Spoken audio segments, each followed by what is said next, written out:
Hello, everybody. We are back again. I am a Storm of Iron, and this is some more SnowRunner.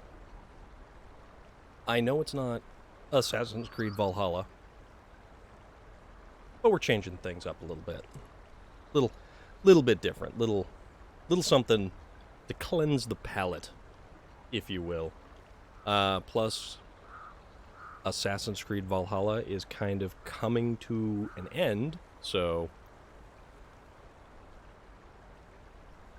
instead of doing the boring little cleaning of the map, the little fetch quests that are in there, the wrapping things up in general, we're going to move on to some different stuff.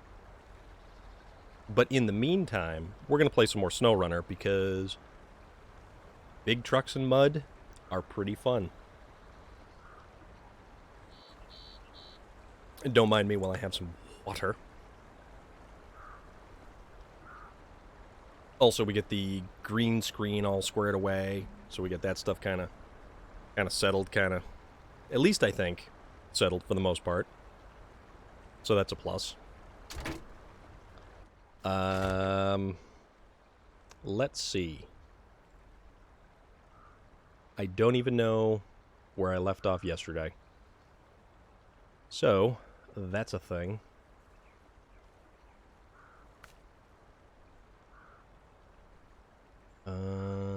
Okay. Logistics, repair. Trailer store. Farm. Trailer store. So, realistically, we should probably haul this trailer back to the trailer store and figure out what we're doing next. Because I'm not entirely sure. And then again, are we ever really sure what we're doing? I'm certainly not. Because, well, I'm me.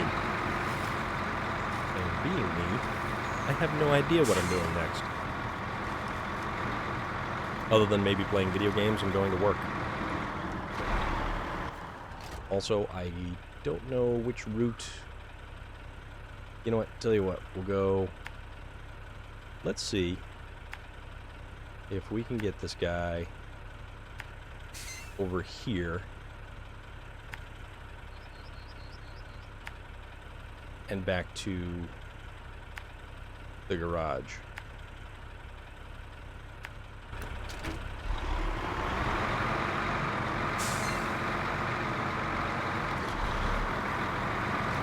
Get 81 liters of fuel. Maybe we'll make it. Maybe we won't.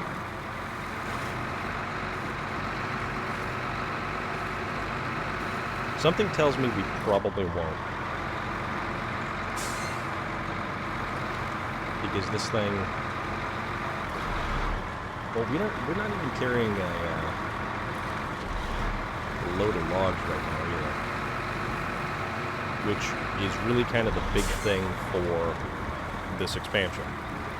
It's that whole lumber mill, moving logs, hauling logs. So I think in the Wisconsin map, because there's so little places that actually have lumber, you have to go and collect logs, bring them to the mill, and then have them turned into other things. So there's that.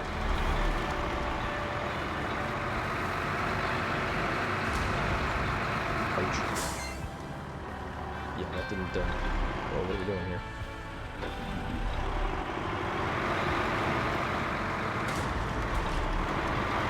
Apparently this thing doesn't like having the nose bottoms on it.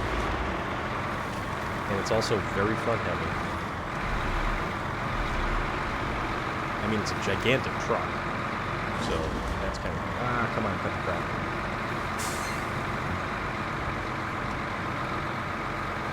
So I figure we'll play a little bit more of this tonight, and we'll try to figure out when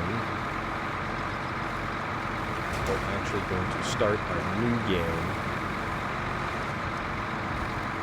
which is going to be Hellblade, Senua's Sacrifice, which I have spoken of a couple of times.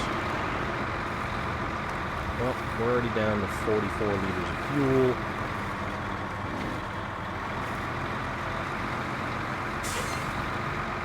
It does pretty good through the mud once you click it into the differential lock. But we're in low range plus and we're already seeing... Oops. There we go. Thought I was going to make that turn, but such was not the case. I mean, this thing's actually a pretty beefy truck.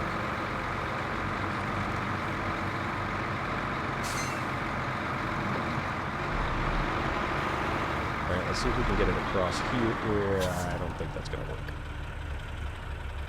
Yeah. Tell you what, we'll just, we'll bypass that altogether.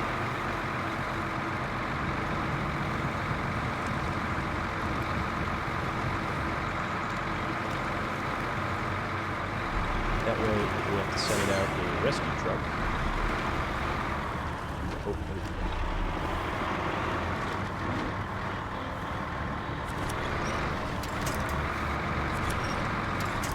Oh, crap.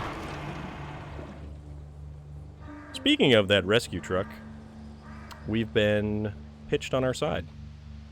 So, to the garage we will go. So we need something with fuel. And I guess we can send out the Azov. The handy-dandy repair vehicle.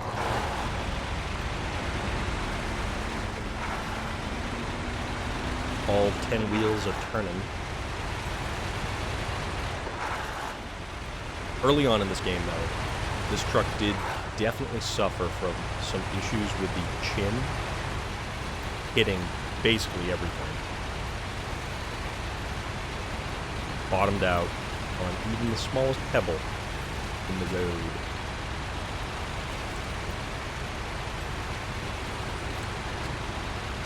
Like this stuff here would just cause it to like do this weird little herky-jerky kind of thing.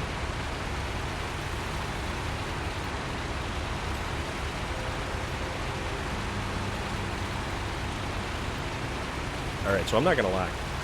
I am like really full right now. I had some chicken tenders. They were some really good chicken tenders. Feeling pretty good about that.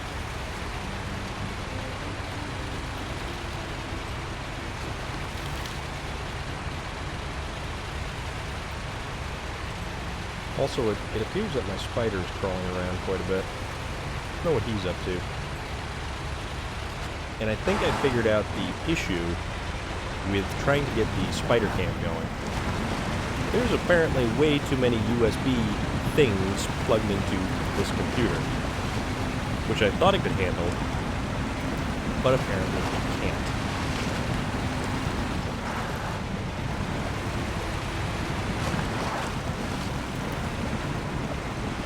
So yeah, that's still plugged in. So we can figure that out. That's no problem.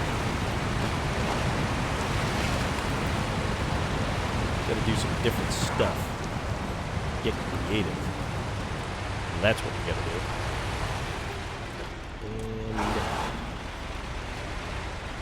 And also need to go this way. Down this way, take a right. Try to get the truck back on all 4 tires. We'll make it work.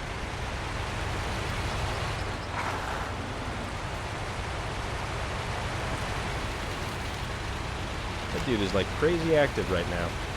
Kinda almost wish I did have the spider cam going. Also, how's that green screen thing looking? Just monkeying around with it. I actually increased the size of the green screen so as to, let's see, yeah, almost. We're almost good. That's fine though. Alright, so let's Attach a winch. Nope, not there. It's right there. And let's haul this thing over like that.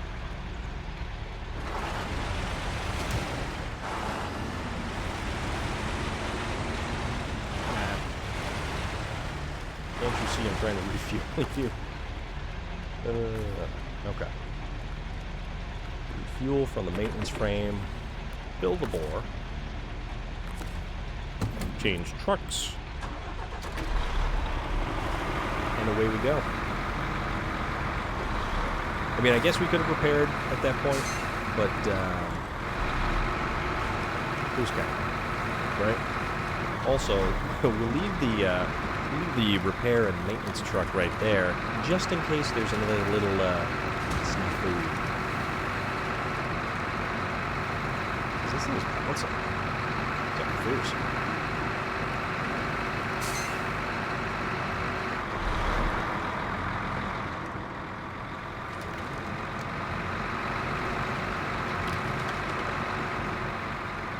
I really kind of like this truck. This thing's neat. Hop on in the in-cab view before we go cranking through the mud here. It's kind of like you're inside an armored something or other with a giant split windshield.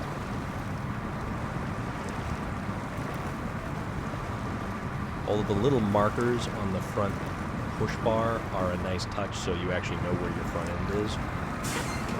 Because you sure as hell can't see where the back end is. Mirrors, am I right?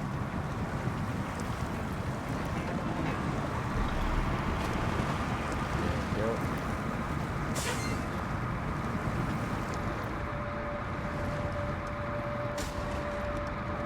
Oops.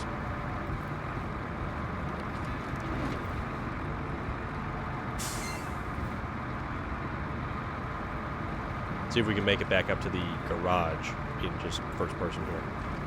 It's just kind of weird doing it from first person.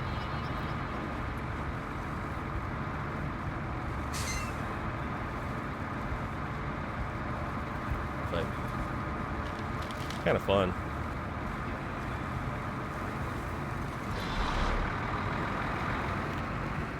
Let's go.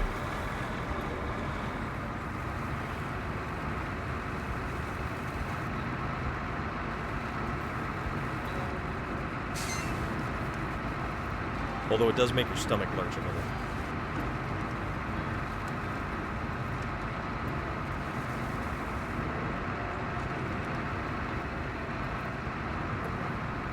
Alright.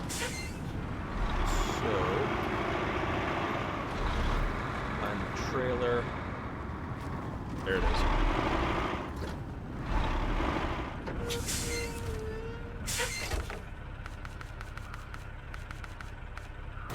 Good. Okay, sell that. Now, we can actually recover the truck, back to the garage, go back to the Azov, recover this one, bring it back to the garage, and then figure out where we're at next. Alright. So.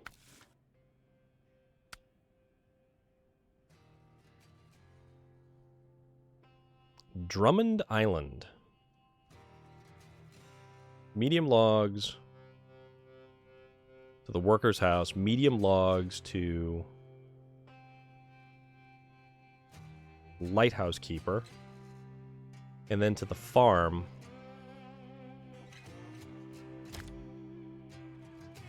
Two medium. So it's all medium logs. Okay. This is the one that I think we use the... Hey, hey!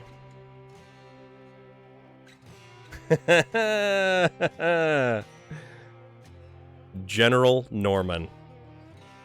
I believe, sir, you have changed up your screen name slightly. Effing General Norman. Dude, how are you tonight? What's good? We're playing a different game right now. We're not playing Assassin's Creed Valhalla. We're doing a little bit of more low-key kind of, let's see, Drummond Island. Alright, so Drummond Island. That is the worker's house. And then we need...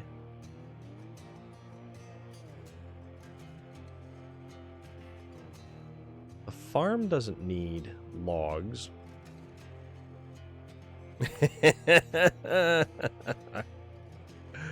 Oh, man, that's funny stuff.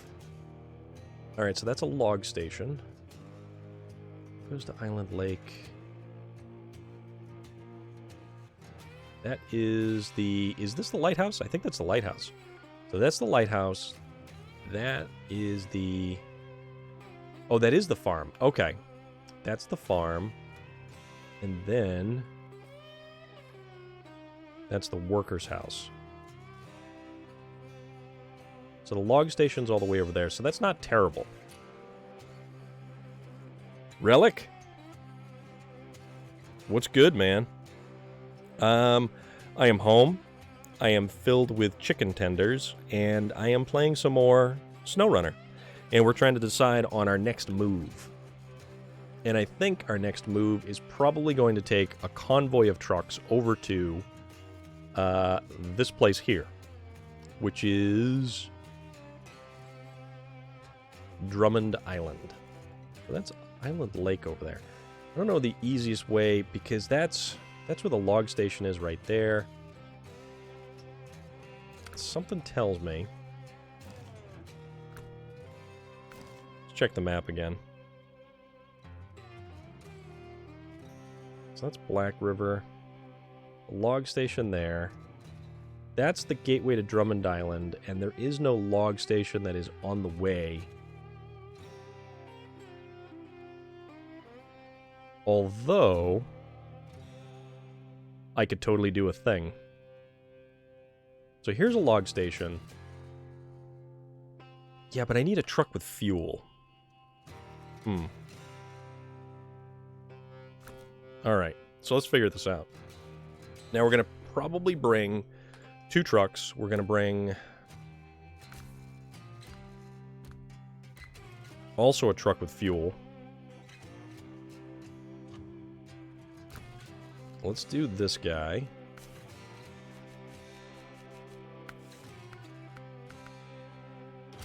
Take that off. We don't need a loading crane. Sideboard bed. No, actually, with the maintenance frame, we can't do that because then we won't be able to haul the trailer. Loader. Yes, I am. What do we want for... do a fuel tank. That may not be a bad idea.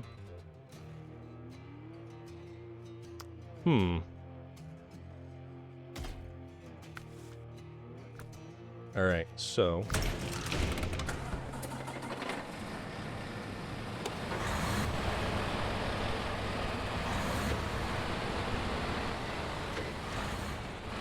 hopefully, Norman, the day is not super terrible,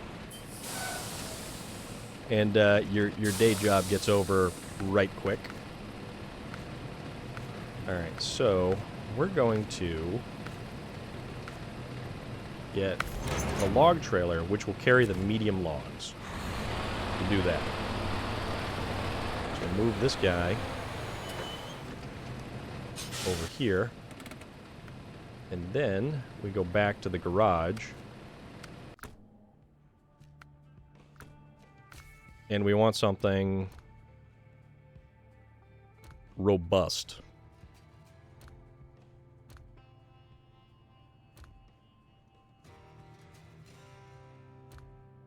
Something that we won't get in trouble with.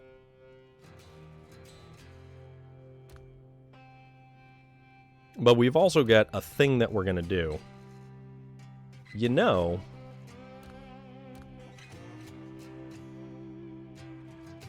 we haven't tried the Pacific P512 PF yet.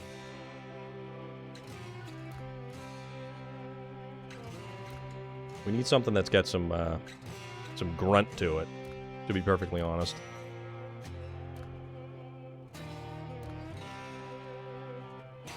about... How about we do...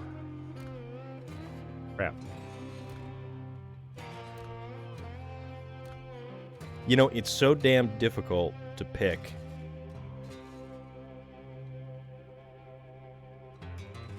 Okay. So you're really priming up to have some good time. Loader, I didn't see anything, so I wasn't really 100% sure.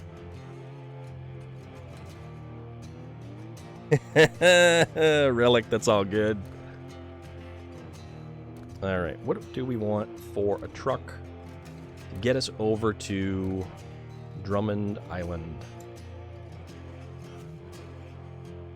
Could always take the Navistar, although that thing's a pig on fuel. You know, the boar didn't do half bad. The P16 is fun. That thing would be kind of interesting to haul around.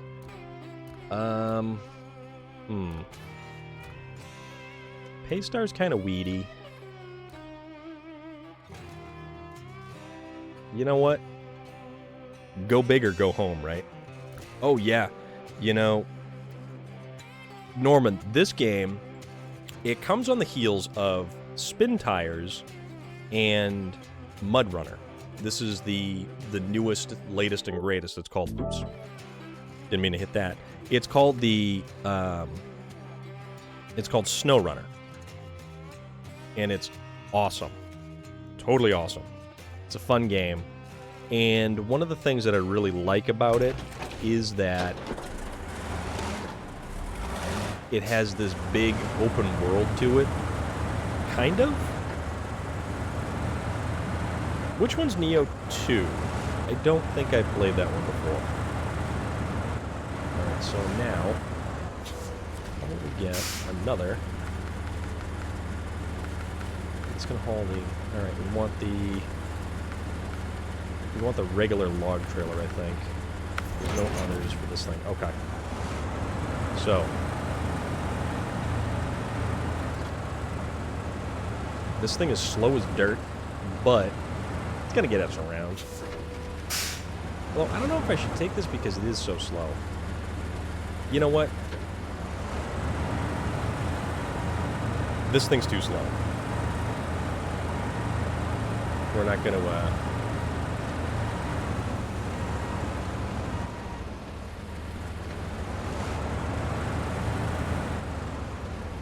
yeah, we're gonna pick a different truck because this thing is just way too slow.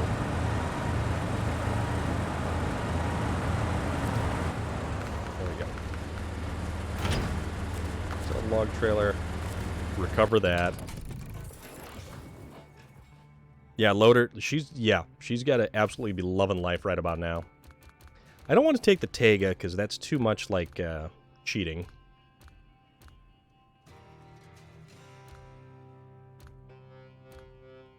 What do we want to try? So many choices.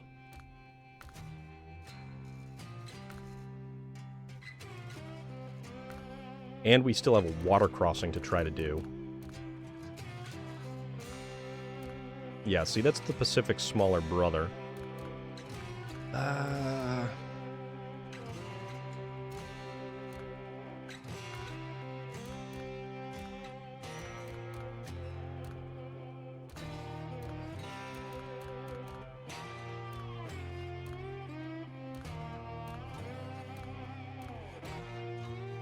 Alright, screw it. Use the Voron. Oh, the cat? The cat would take us even longer than the giant Kolob. Or Kolob, or however you pronounce that. So, what we will do is we will get another... Wait a minute. That carries 2? No, but that... crap. See, that says it carries 2, but I don't know... Blew the log trailer, because these should carry medium-sized logs. So we need 1, 2, and... Alright. But this is what we do. When we want a road train,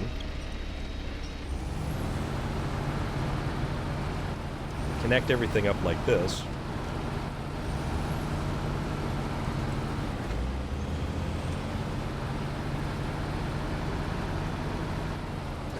Old Onimusha.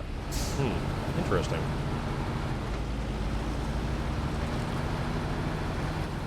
Oh, get the thing.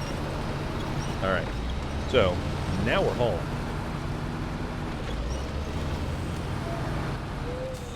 Alright, let's get the... Okay. That truck's a little closer. So, what we're going to do is haul this giant road train right now. And we need to go to a map that does not have a garage. So, we've got our fuel truck. And now let's just hope that we don't actually have to repair anything because we don't have any repair points. Because we don't have any maintenance bodies. Although, we've got spare tires.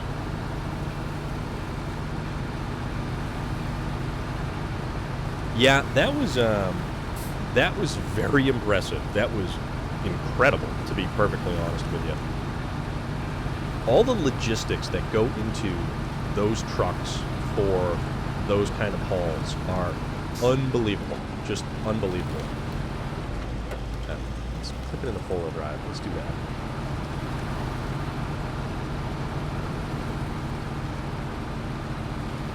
So I've got 2 trailers, and then I have 2 trucks, to which I can do things with. So what I want to do is get to this log station right here, and then I'm going to get over to here, and I'm going to cross right here. I'm going to scoot up here, head to the gateway to Drummond Island, and that should actually cut off a significant amount of time spent dilly-dallying and dawdling and doing stupid stuff.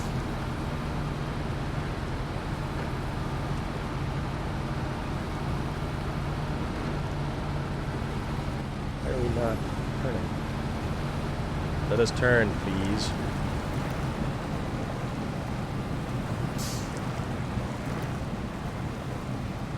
Why are we stuck?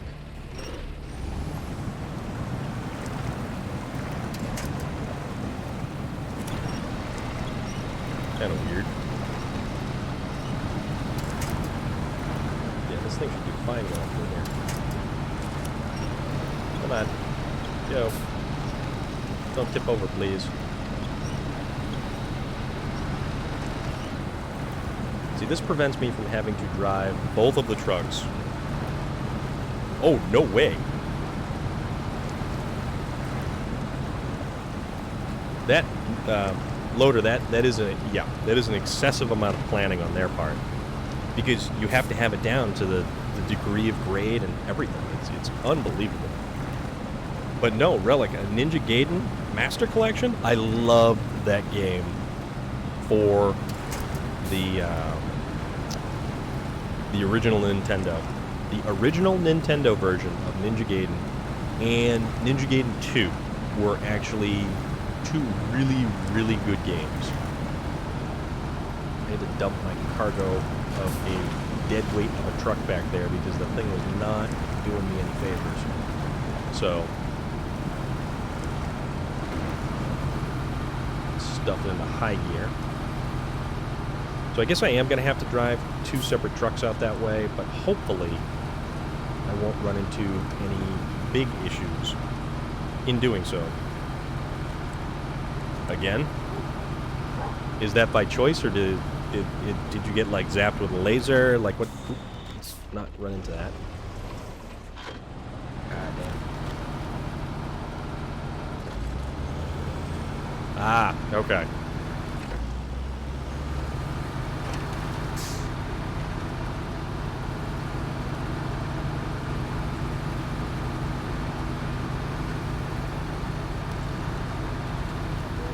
I am not. I will check it out.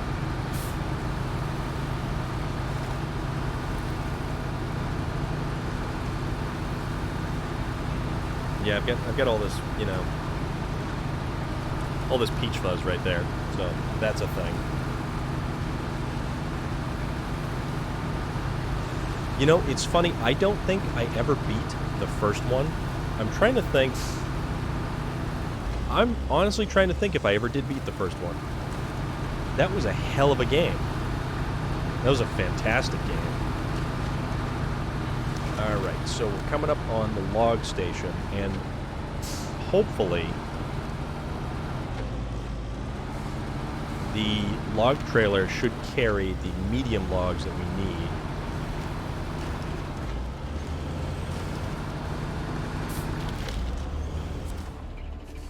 Okay. Truck trailer. Alright.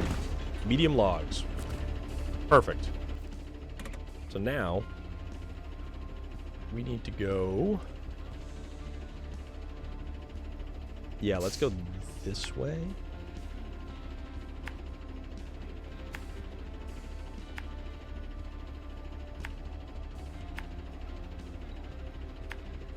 Down this way. Through here. Across here. Across here. Across this way. Up here. Over here. There. There. And gateway to Drummond Island. You know, they are incredibly difficult, very taxing games. And they're fantastic for it. They're not frustrating in a way like Ghosts and Goblins or Super Ghouls and Ghosts or whatever particular version it was. That game was just frustrating for the sake of being frustrating.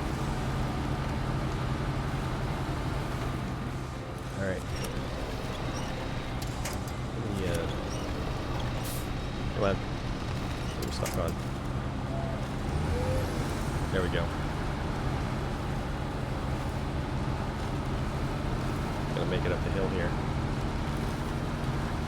You know, maybe I should have taken the bigger truck.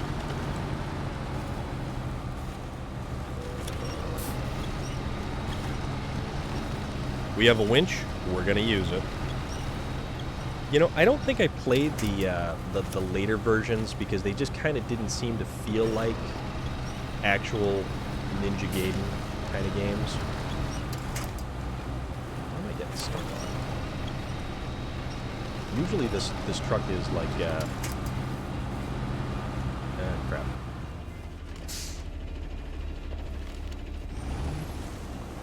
All right, go.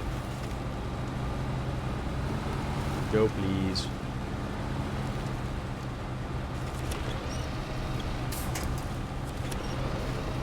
There we go. Now we get the right tree to winch off of.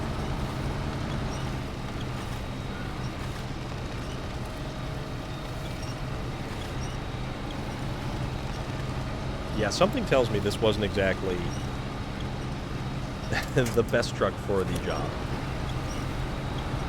Because there's a lot of winching going on. But luckily, once we get across the water up here, it'll be a little bit better.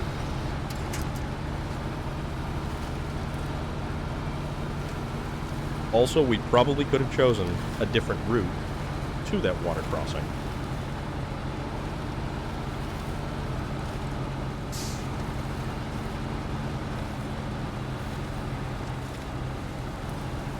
Hopefully the other truck can do this as well, which that'll be interesting to see. You know, No Man's Sky I didn't pick up. I really wasn't super interested in the whole thing. Plus the initial controversy about it being as crappy as it was at the time. But supposedly it's infinitely better now, and it's basically like an entirely new game. Alright, did we just lose the road? Don't tell me we... Oh yeah, we totally lost the road. Because we're awesome like that.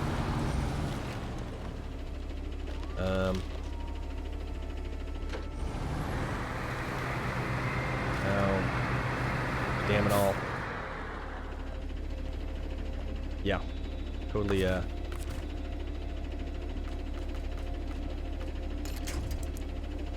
totally goofed this one up.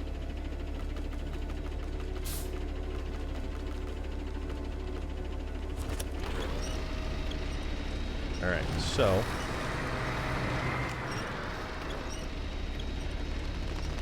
yeah, I'm on a lot of trees because I kind of lost the road in the darkness here.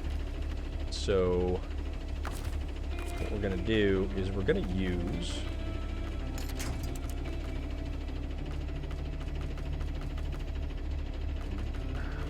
here's the thing that really, really, really is terrible about the console version of trying to pick a winch point. You can't simply just select the tree that you want.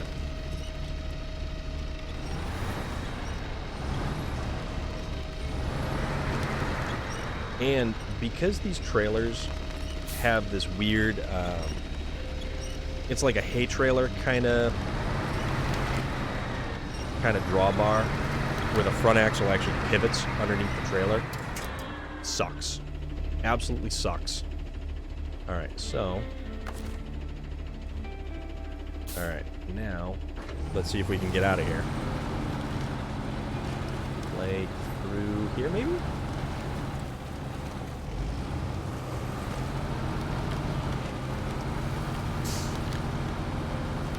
Please don't get caught. Please don't get caught. Please don't get caught. Alright, perfect. Alright. That was at least, kind of interesting. So, let's see. I guess we'll kind of keep following this down here. We have to replot our course.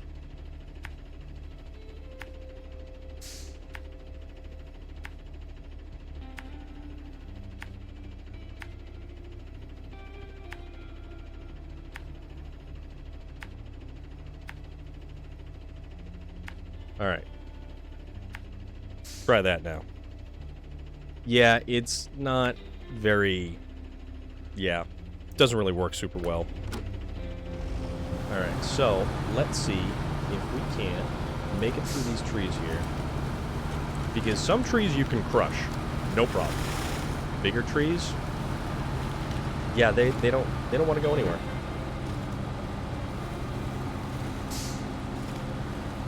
So the real problem we're going to have, yeah, exactly. It adds a second pivot point, so you can't actually back it up like a regular trailer.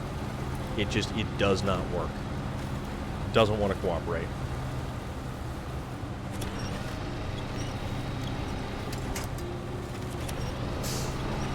There we go. All that.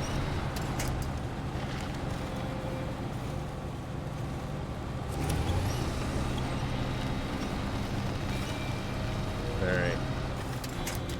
Let's keep on going here. Of course, now we're stuck in mud as well. Yeah, in this one, though, as much as it tries to rely on physics, it doesn't want to cooperate. So no matter how much you try and back it up like a trailer, like not a trailer, like pretty much anything, it doesn't work.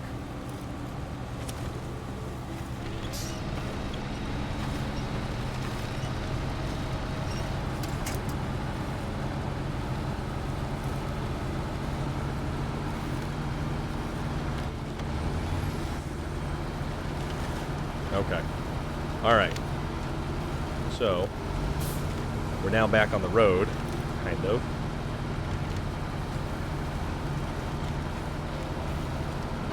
Take the differential lock off. Now we can just keep going.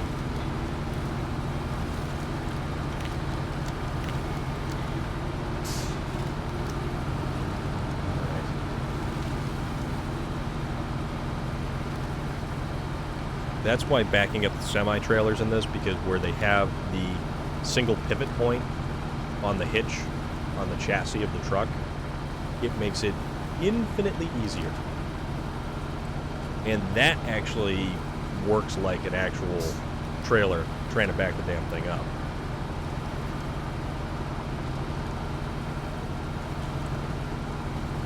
Get all my lights, all the hauling stuff. Good to go. Now let's see if we can do this water crossing. I have no particular desire to do something like that. I will do stupid crap like this in a video game. I will back up a small trailer on the back of a pickup truck. That's where I'll go. That's where I'll end things. Alright, so here is my water crossing. And we gotta be a little bit careful because some of the water is deep and some of it has some rocks that we're gonna try to make it across. There's also a fairly no tip, please. There's also some decent current here, so hopefully this truck actually does what it's supposed to do and gets itself across.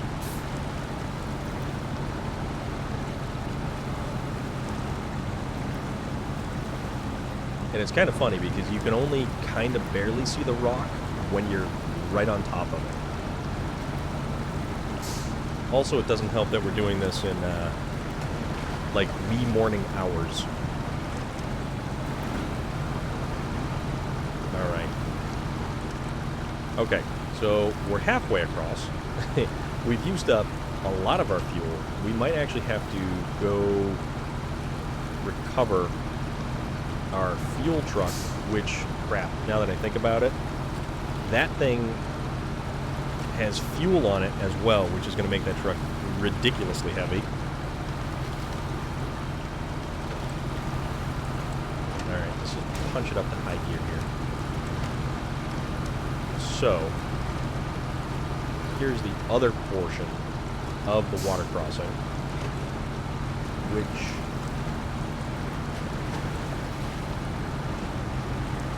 we're going to be super careful of.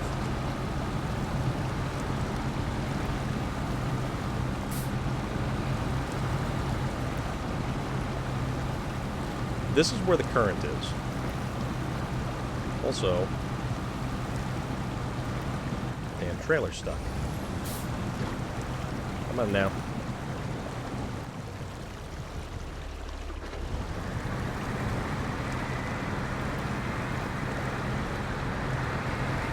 Also, I think I needed to start from the other side. So, this may have gotten us into some trouble here.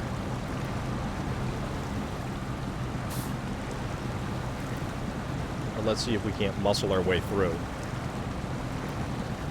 And there is no winch points to winch off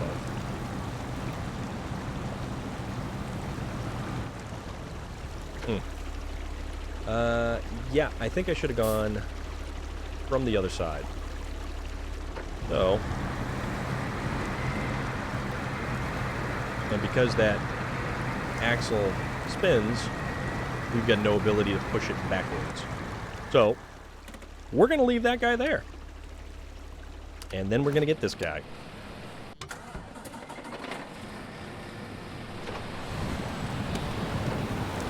And we're going to see what kind of trouble we can get ourselves into now. And if this truck is going to do any better, or we're in worse shape. This thing actually did pretty good the other day.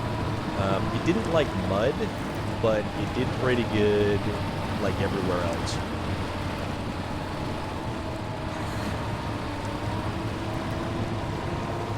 I think this one's the Western Star X49.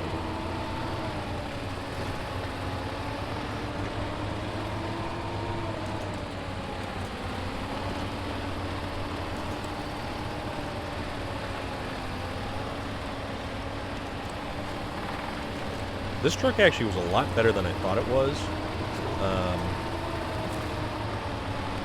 Like a lot better than I thought it was the other day. Because I only really got to play around with it just a tiny bit.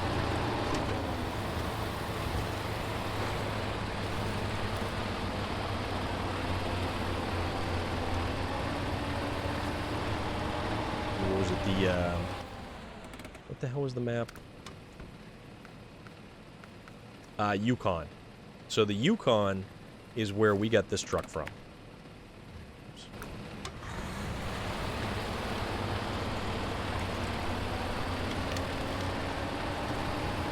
So let's see if it can actually do what it's supposed to do.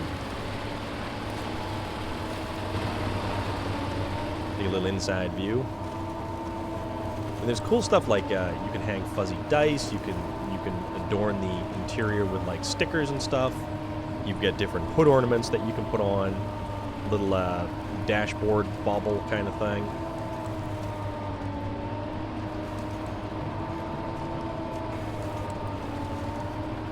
The interior of the Caterpillar is a really nice truck. The CT680. That is a cool truck to use.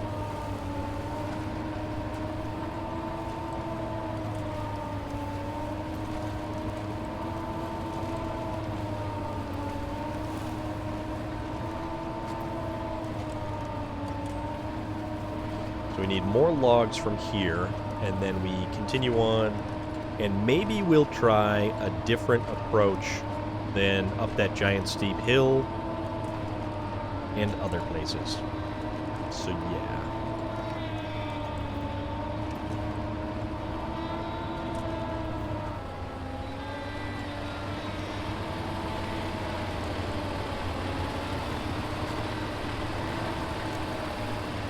I just wish this truck had more aggressive tires that I could have put on it. Alright, so we want... Oops. Not on the loading platform, we want... the trailer. Alright, now let's figure out... So let's go... back here, and let's go this way. Oh, you know what? We gotta clear the map, because then it's gonna make us go weird ways. There, there, there, there, there, that way, that way,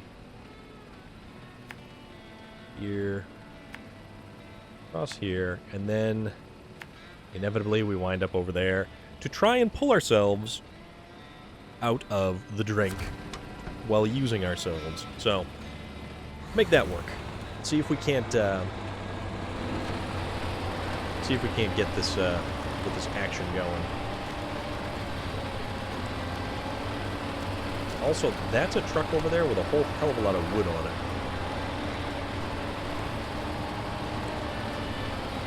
And I don't know why it's there.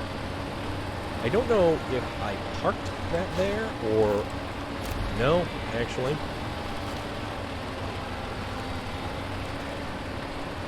Sideboard semi-trailer. Did we not have a sideboard semi-trailer before? Man, I got no idea. It's been so long since I've actually really fully played this game.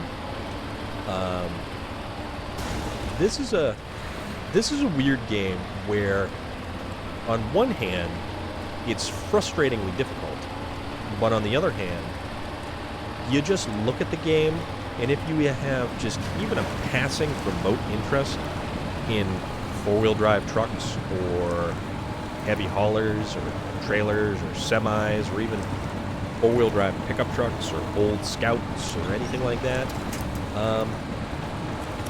you look at the landscape, I could simply hop into the CK1500 and I could just drive around the map. Just drive around, leisurely. I have no place to go, have no destination, just kind of cruise around. Nope, nope, nope, nope, nope. Where you going? Damn it. I don't know if I'm getting around that one. There we go. Or not.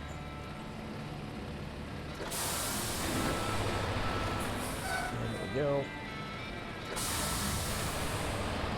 One of the worst things, though, is getting a tree stuck in between the cab of the truck and if you have like a flatboard bed. What do I do for work real life? I work at a Chevrolet dealership and I work in the parts department of the Chevrolet dealership. So my knowledge of everything up to a 3500 pickup truck is pretty expansive.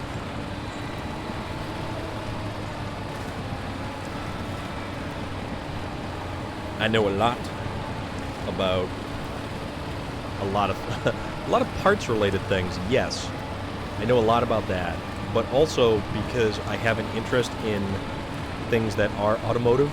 That's kind of where all my interests sort of like actually kind of pan together.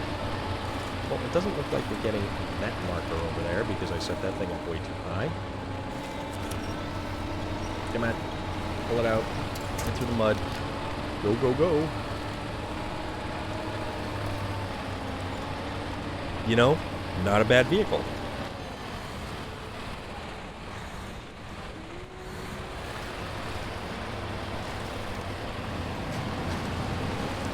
So what sort of stuff did you work on, Norman?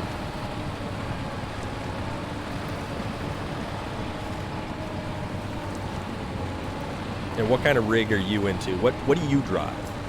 What do you go wheeling around in? I have several Chevys. Well, I used to have several more, but I've long since thinned the herd, so I'm down to 2. I've got my Transformers Edition Camaro, 2010, the first year they came back. And then I've got my Trailblazer. And I lifted the Trailblazer, bigger tires. Big bourbon. Nice. Suburbans are cool rides. Suburbans, you know, I honestly think that Chevy always did the giant people hauler better than anything Ford could ever try to keep up with. Oh, that's right, you are. Do you watch much Roadkill or maybe Motor Trend or any of that stuff? Camaro did not come out in 2007. Here's the funny thing about the Camaro.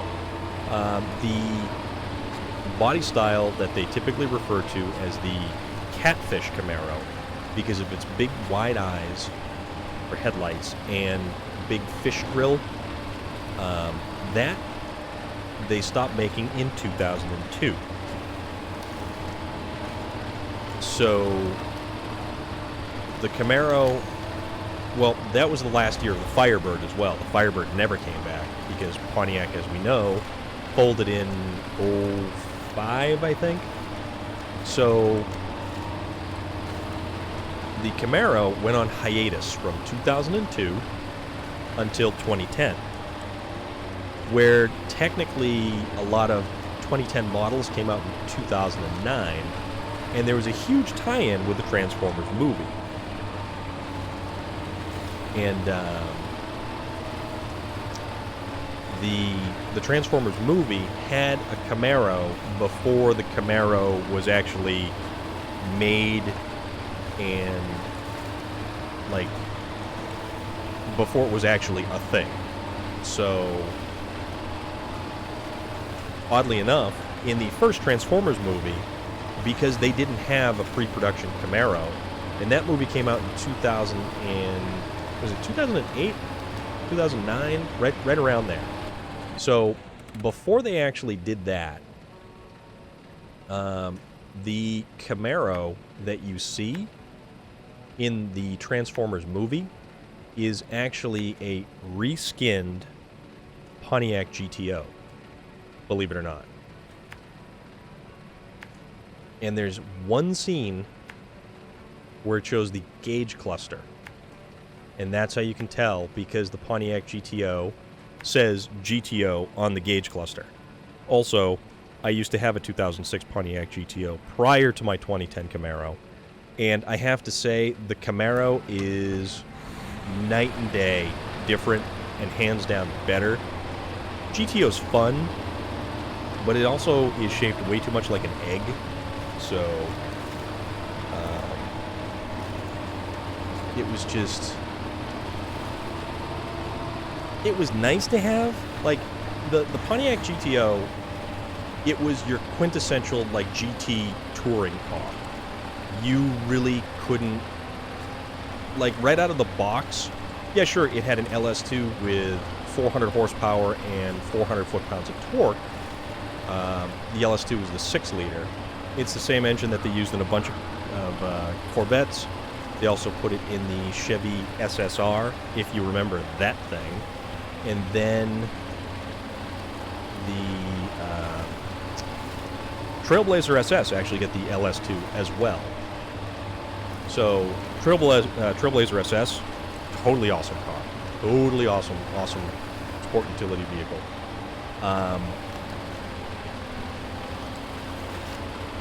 But the GTO wasn't really nearly... crap.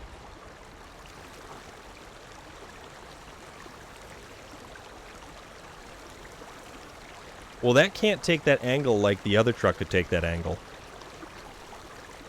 That wasn't a thing that really worked out well. So, that's 2 trucks that we have to salvage.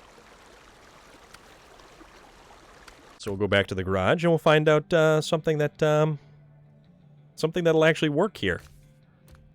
Let's see.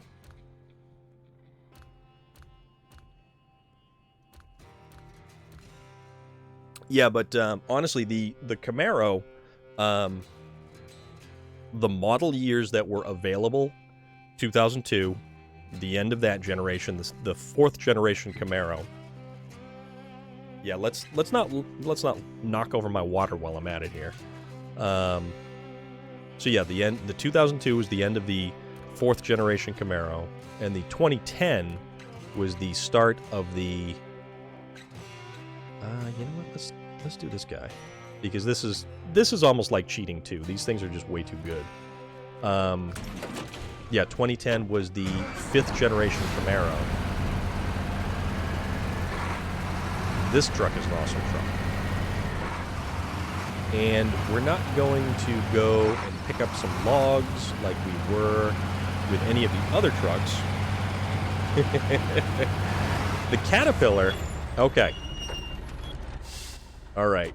So, you want to see the Caterpillar? We can do the Caterpillar. Garage entrance. Trucks. Heavy duty. So this is one of the Caterpillars. This is the CT680. This thing is awesome. It's so awesome. Yeah, but while it was like 2009, it's a 2010 model year. So like the 2010 Camaro was being sold prior to 2010. Let's check this out.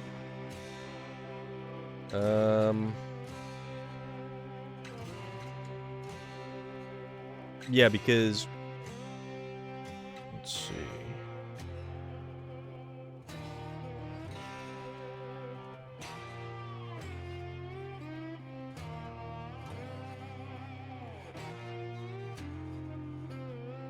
Well, that's a 2017 that pops up there. I don't know.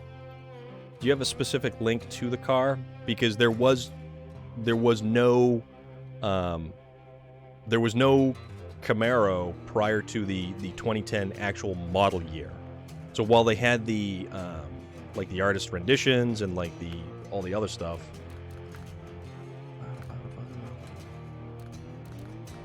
Off-road, no. Heavy.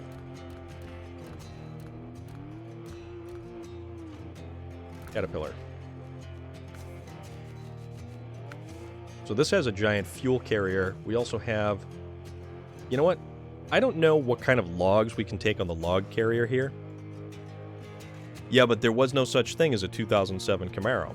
Like, you can't physically look up parts for a 2007 Camaro. Like, it doesn't exist in any catalogs.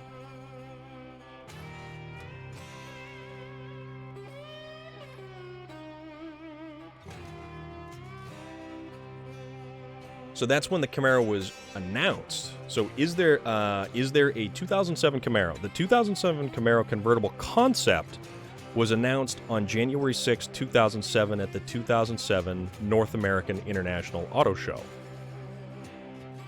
So that's when the concept was announced.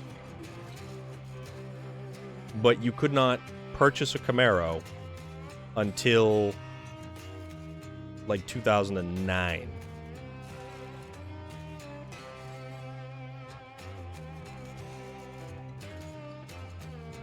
Yeah, there was all the SEMA concepts. So they had the car there. So maybe my timeline for Transformers is slightly wrong.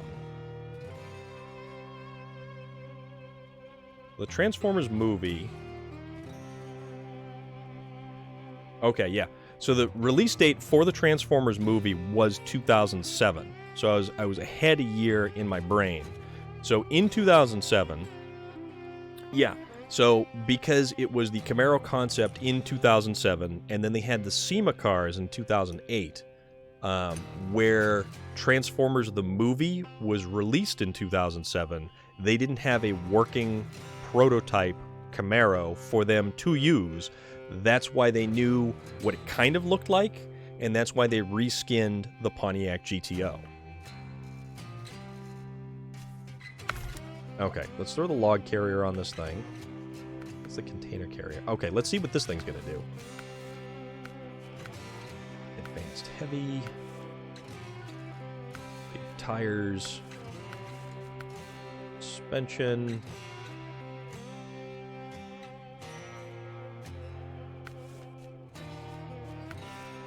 And then the biggest motor we can get. So there we go.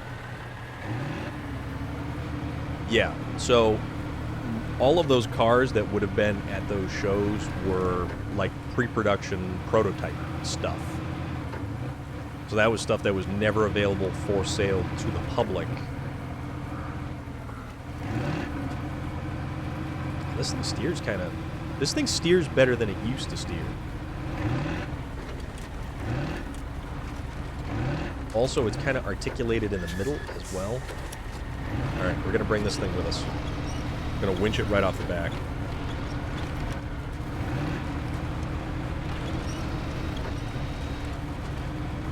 So this thing has giant 71-inch tires. Like the biggest mud tires that you could possibly get. And it's funny, this thing's a little bit faster than what I recall it actually being. Because this thing was slow as dirt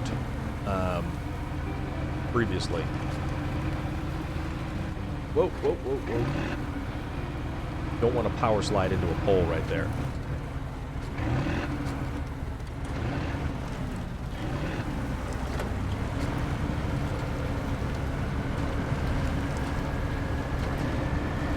Alright, there we go.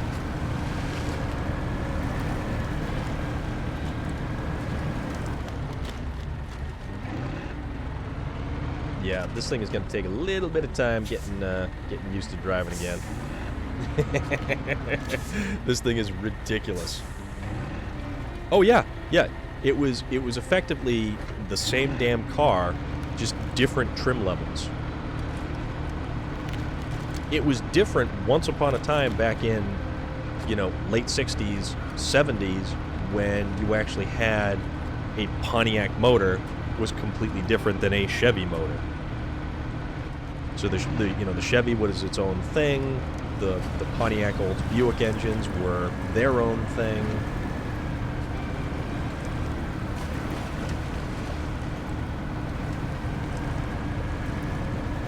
Yeah, see, here's the unfortunate thing where the Caterpillar suffers. It has crap all when it comes to deep water capability. So the engine will become submerged way before pretty much any other truck.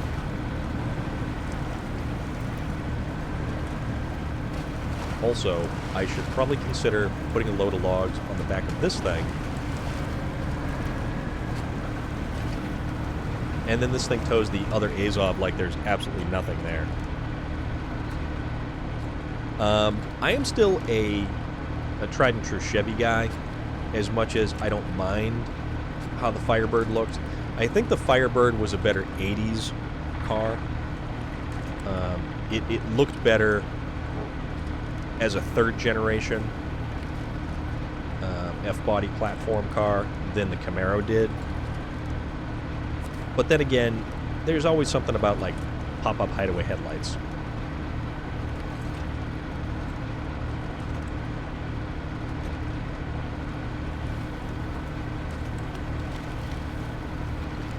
Also, let's see how this bad boy looks from the cab. I am king of all I survey. Until I roll this bad boy on its side and then can never get it righted again because I don't have anything powerful enough to pull it back over. I mean, this thing is bonkers.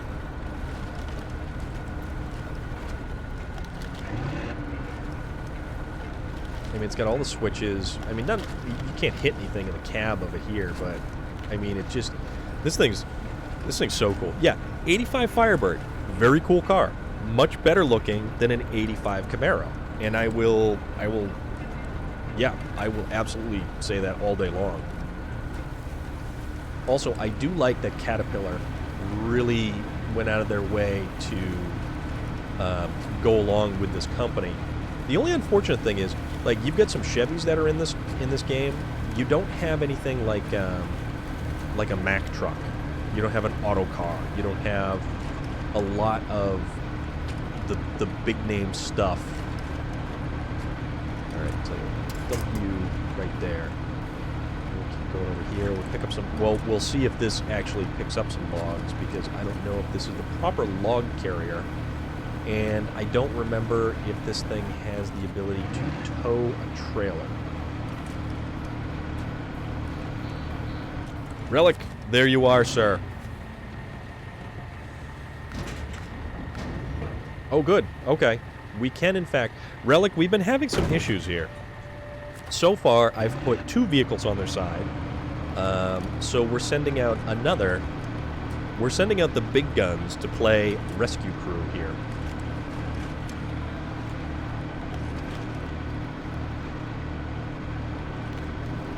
Also, Relic, are you a car guy?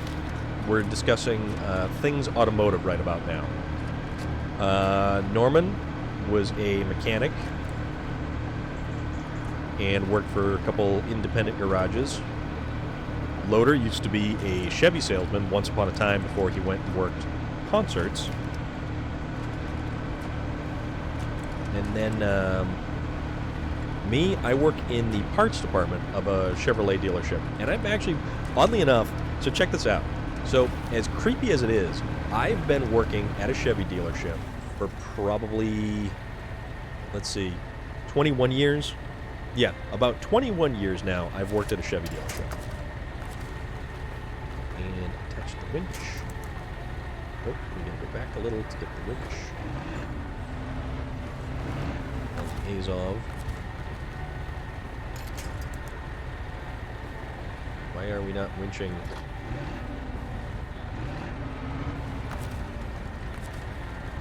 That's the winch. And...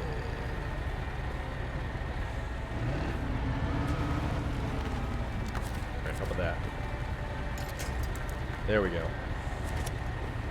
Perfect.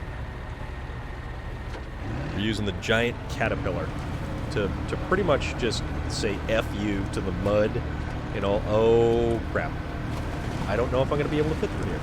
Also see the dangerous water level. Alright. So let's see if, in fact, we're going to fit or not.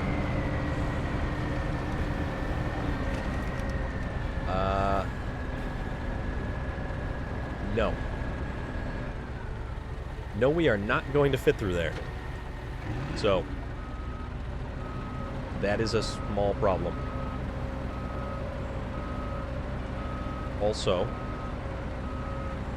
I think we've become wedged. Nope. Nope, there we go. That would... that would... that would have been terrible. That would have been terrible. Let's see if we can squeeze through.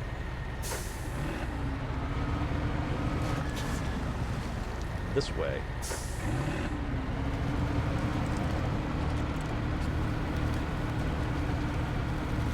Alright. I think I might be able to. We're just gonna start. We're just gonna. Oop. No, that one doesn't want to lay down for. Everything about this is going to become a trial.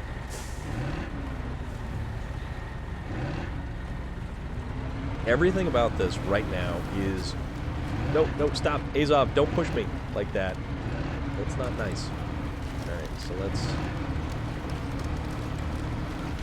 crush that tree, and then make our way down here.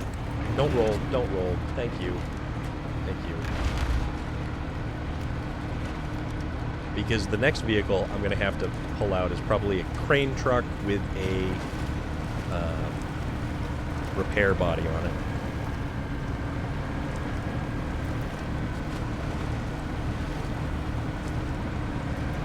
And you're right, I probably should have just rolled out the Caterpillar right from the very beginning.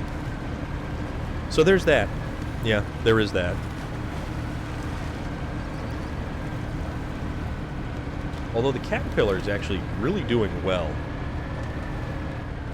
I don't know. I think a lot of... No, you know what that looks like?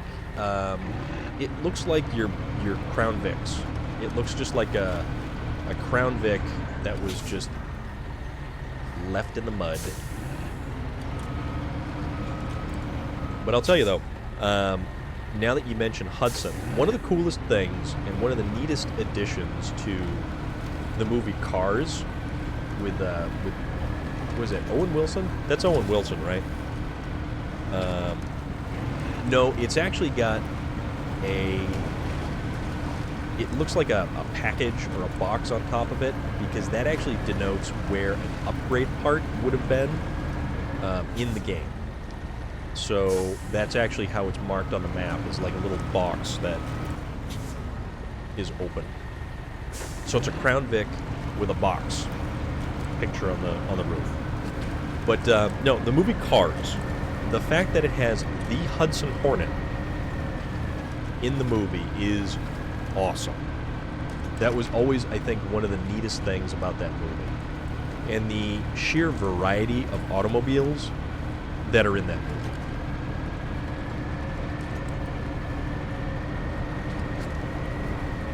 So we haven't even made it to the other half of the map.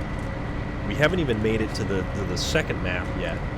Or close to the second. Well, we kind of made it close to the second map, but then things have gone pear-shaped. Also, we've already put 2 vehicles on their side, lost 1 load of cargo, and yeah, that's where we're at. 65 Thunderbird's a cool car. 65 Thunderbird is a very cool car. Although, in that particular era, I'm more a fan of the big 4-door Lincolns that have the rear suicide doors, that don't have like the center pillar. Those are cool cars.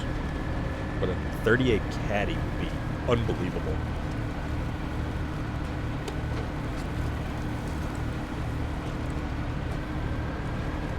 Norman, what motor are you building for your Dart? I think I've mentioned, or I think I've asked you this once before, and I'm having trouble recalling what you're putting in it for a power plant. Yeah, the swing away, the swing away steering wheel, which is very cool.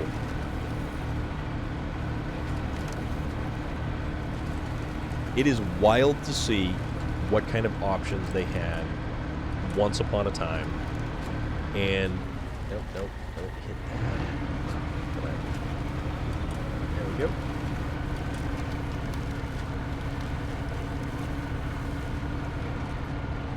Yeah, to think Chrysler had the push button selector for the transmission once upon a time, and now we have dials and knobs and buttons and everything else to select gears in vehicles. The 318, that is an awesome motor. That is a totally cool motor to be putting in something like that. Alright, so this guy's going to stop here. We're going to swap to... not that one. We didn't want to swap to that one.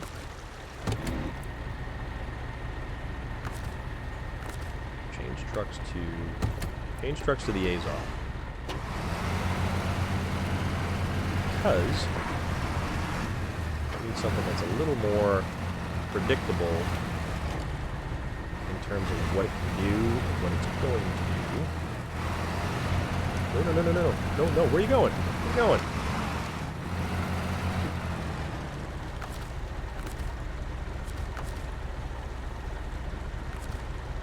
So, we will attach the winch, the truck, and then... So the cool thing about this truck is the all-wheel drive is always on, and the differential lock is always on. Also, the only thing that's really kind of crappy is that we are...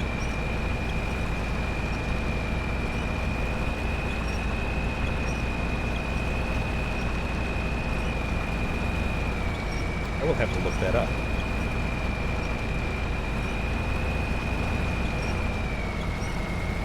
Alright, come on. And lift you back on all four tires.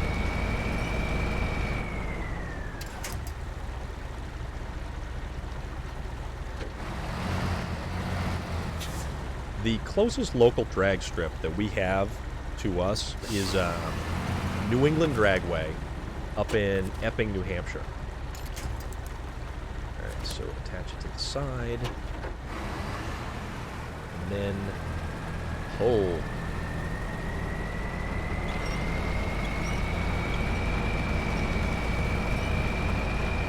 At least if I can get this damn thing. Yeah, Englishtown is several hours away down in Jersey. Also, the thing that sucks about this Azov right here is it only has a 200-liter fuel tank. Okay, so...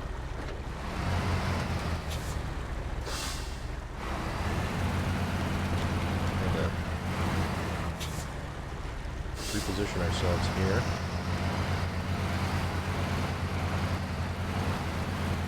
Because we gotta flip this thing back. That one there. Do that. Alright, let's see if we can't get some forward momentum and flip this thing back.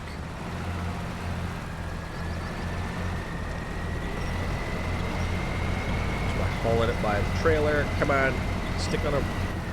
There we go. There we go. Alright. So. Back up. Don't fall over. Do not fall over. We're going to refill off of this thing.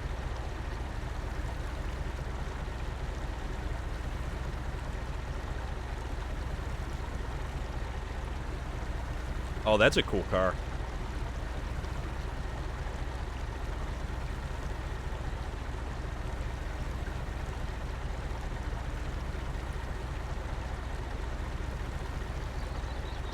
That stuff's just nuts, man.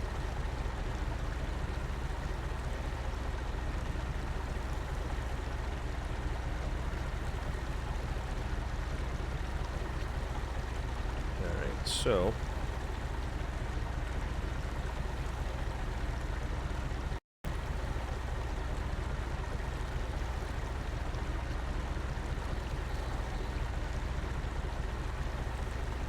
Alright.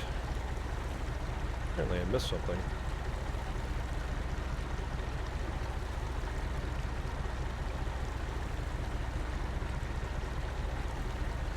Don't pin me. There we go.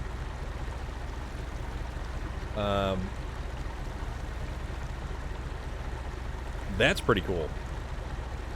That is actually really, really cool. So, let's see. Oh, you know, we have to... We either have to get closer or...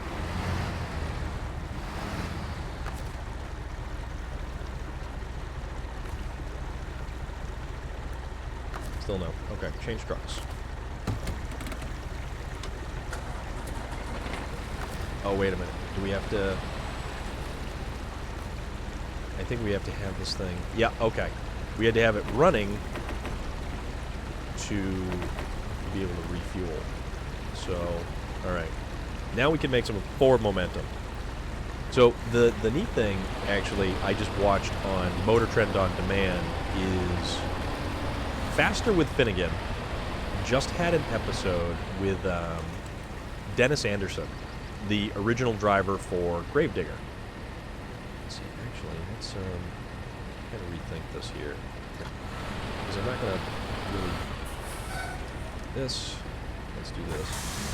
Come around like this. And Finnegan, oh crap.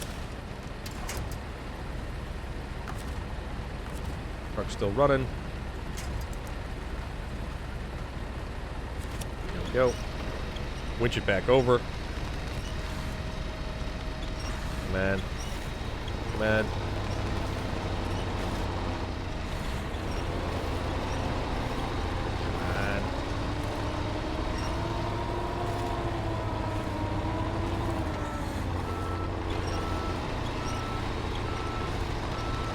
Well, this is annoying.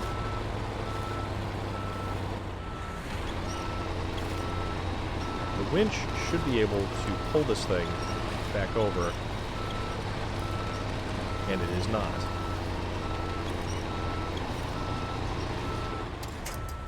So, we will change trucks again. Back to the Azov, and back to rescue mode. For the Azov. Alright, let's turn the lights back on. So also, here's the fun thing about this game. You can actually play multiplayer with this game up to 4 people. So a total of 4 people can be on a map in the game.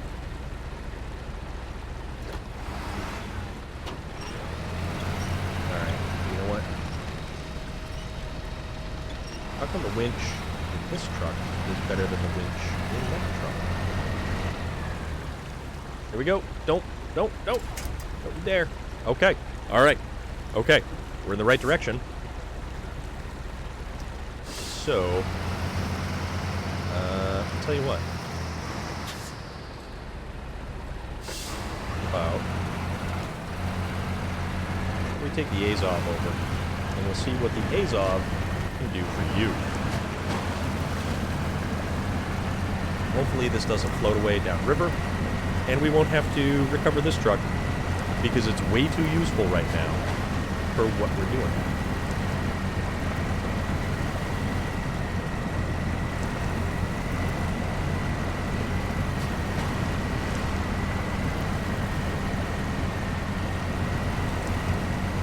That's pretty cool though. That's actually... But, you know, you have the memories, though, so that's at least something pretty damn cool right there. Alright, so we gotta get over to this guy, and because we can't back up with him, we have to back up for him, which means attach to the trailer and pull him far enough back so that we can go around the other side and not get shoehorned where we are.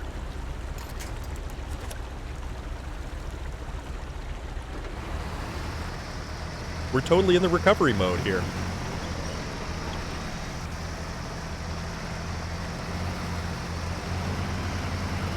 Alright. So, going.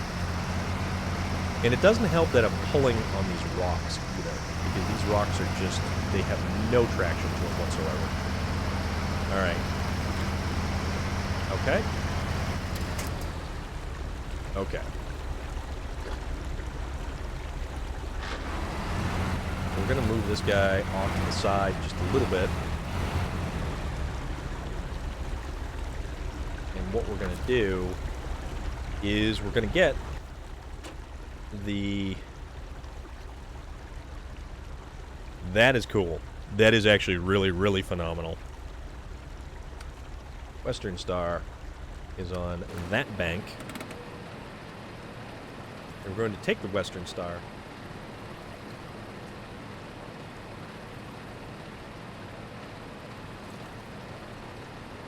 And we're going to drive the Western Star across.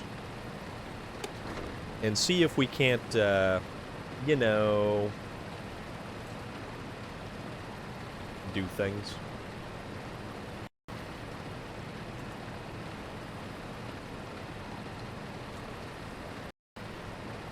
Alright.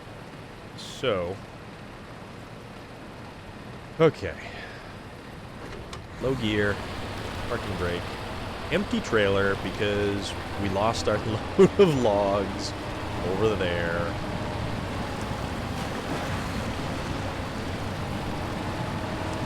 So, oddly enough, I decided to equip this truck with the fine-tune low-range transmission, so I can infinitely variable between low-minus, low, and low-plus. And it's kind of cool, actually. It's a little bit more useful than I thought it was going to be. Mostly because it's like all or nothing with the throttle pedal. Alright, so let's get this guy. And it's probably a little bit easier going right now because I have no lumber in the back. Go figure.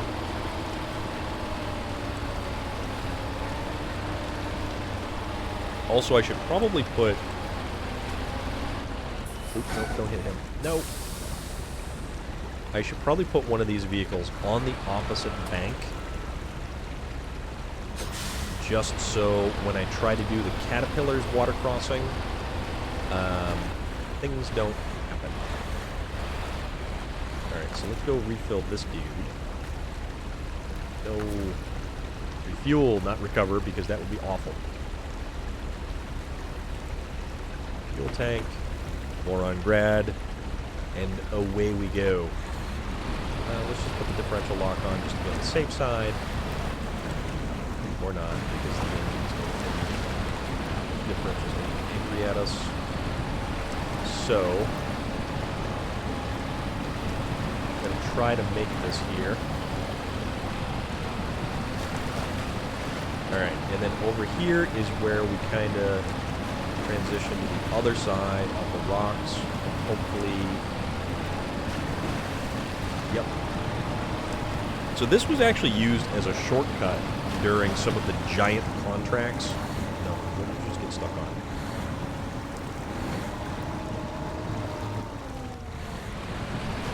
Oh, there we go. So there are mega trailers in this, and they're giant trailers actually that you use in particular contracts to go from point A to point B. Like I had to traverse 3 different maps with one particular mega trailer.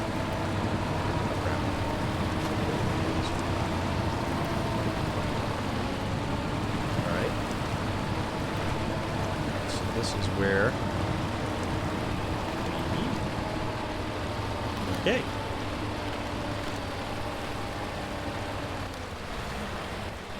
Alright, so we will park right here.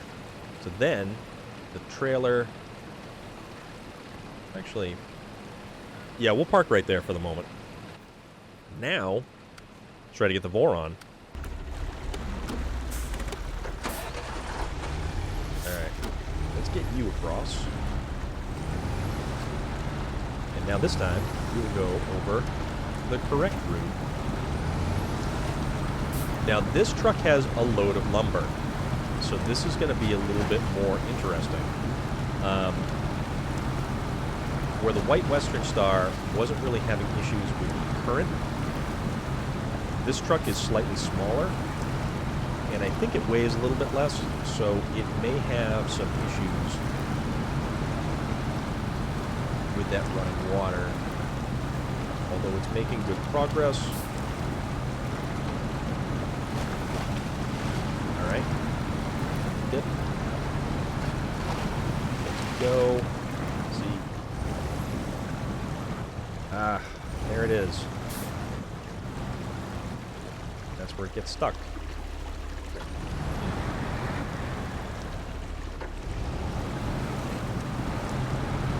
Alright, there we go. Enough speed to pop it up and over. Keep pushing.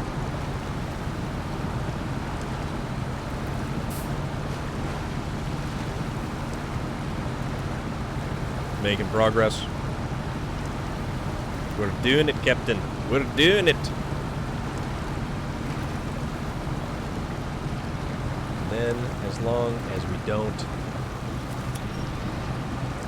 Alright, come on. See? And that's what we're worried about right there.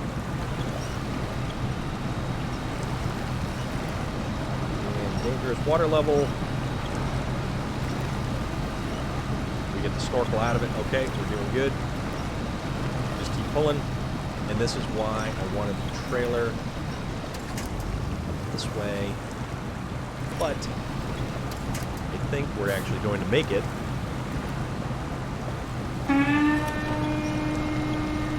Yeah, we are going to make it. You're damn right we are. As long as this trailer doesn't dump on us, we should be okay.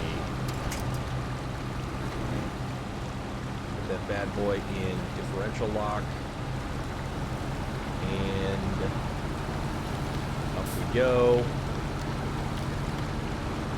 Alright, avoid the tree stumps because tree stumps in this game are murder. Yeah, see? Yeah. We get wedged on a tree stump. There we go. Use the winch to pull us over. There we go. That's one truck, two trucks across. And now, let's see about getting this truck up the hill and onto at least the second map. Because we've got 3 other trucks that we can get. We've already got 1 truck on the other bank. We've got the... we've still got the Caterpillar to get over there. Everything has plenty of fuel because we just refueled. We haven't taken that much in the way of damage, so we've only... little nicks and bumps here and there.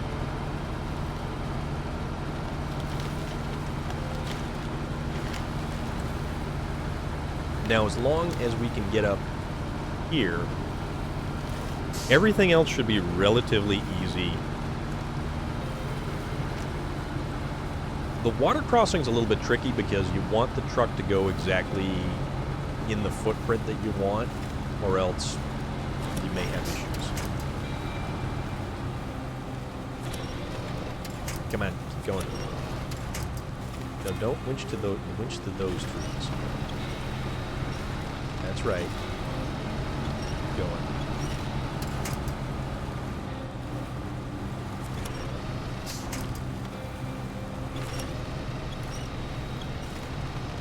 So the interesting thing about the winch is, if you decide to attach the winch, say, behind you, and pull to the front of you. So it's actually gonna kind of pull and push at the same time, which is super useful.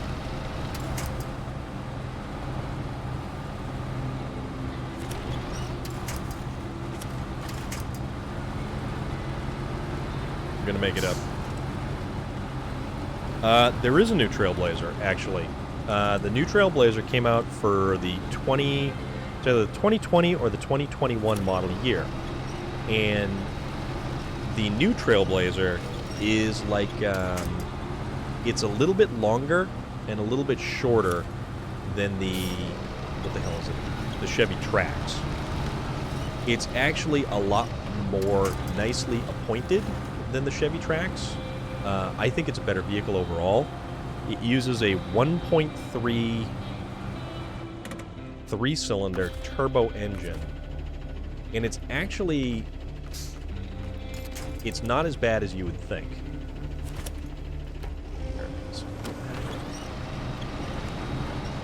I'm gonna place this thing up here like this. It's actually roomy on the inside. And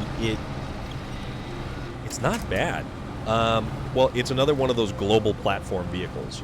Like, we couldn't get lucky and get the Trailblazer from China or Brazil or South America or Mexico which is based more off of the Colorado platform. And the Colorado is actually a really nice truck, and it has a full frame underneath of it. The last outgoing Trailblazers in 2009 were a fully boxed frame vehicle. They were very heavy, and they had a lot of structural rigidity to them. The outgoing Trailblazer either had your choice of the 5.3-liter V8 or the 4.2-liter inline six-cylinder, the Atlas engine, or at least the Atlas engine family, which was more of like a global architecture kind of thing. The new one, because it's nobody's making cars anymore. Nobody's making station wagons.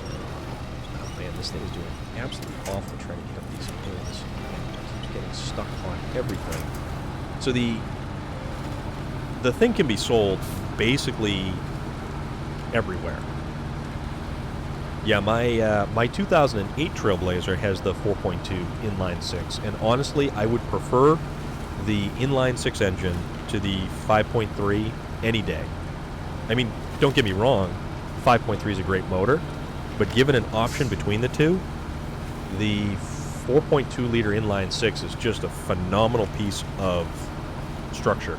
I mean, it is a really tall engine, a very tall engine. And actually on Hot Rod Garage, they took one of those and they completely beefed it up. Lucky Costa and Tony Angelo did an awesome job. All right. Okay. Next map, Drummond Island. Here we come.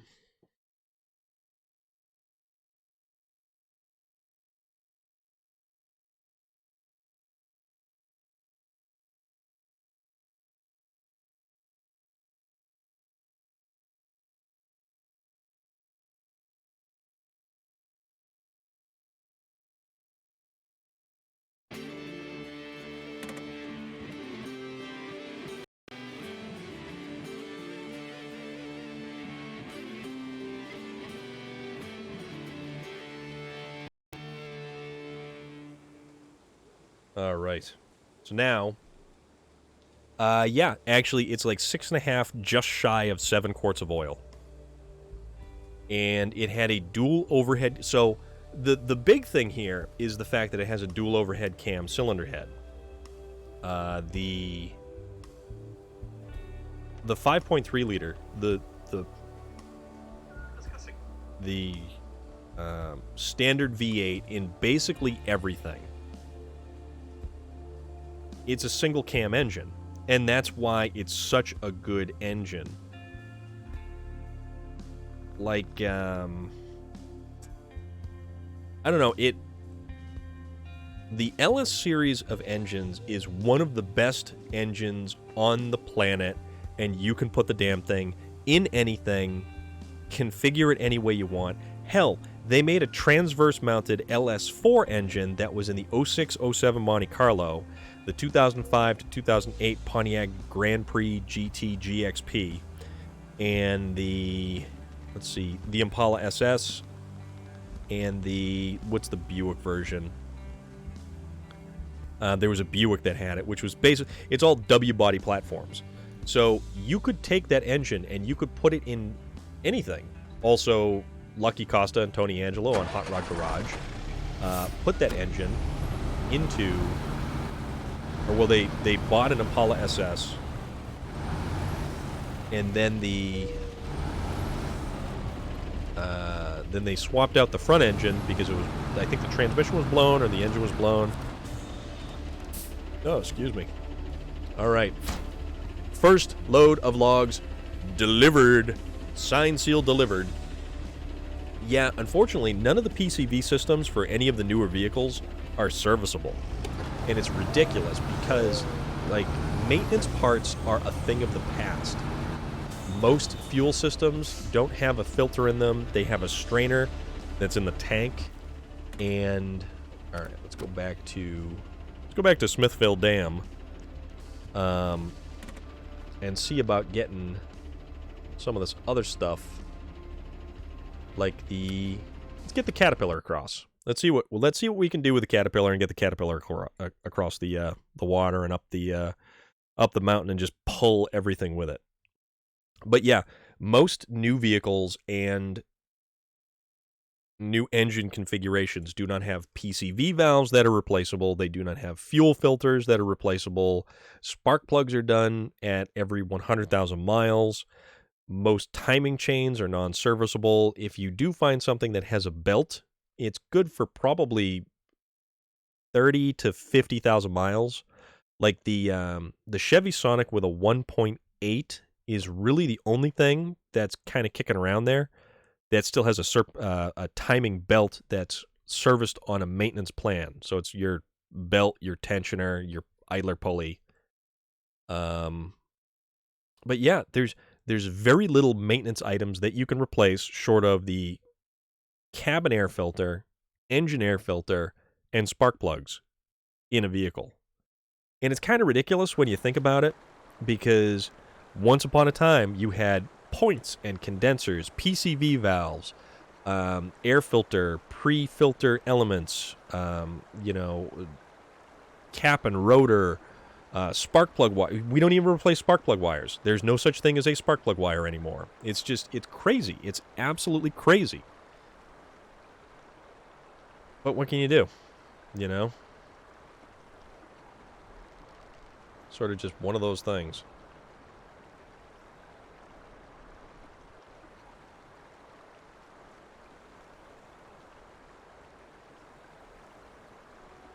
There we go. Just kind of tweaking stuff.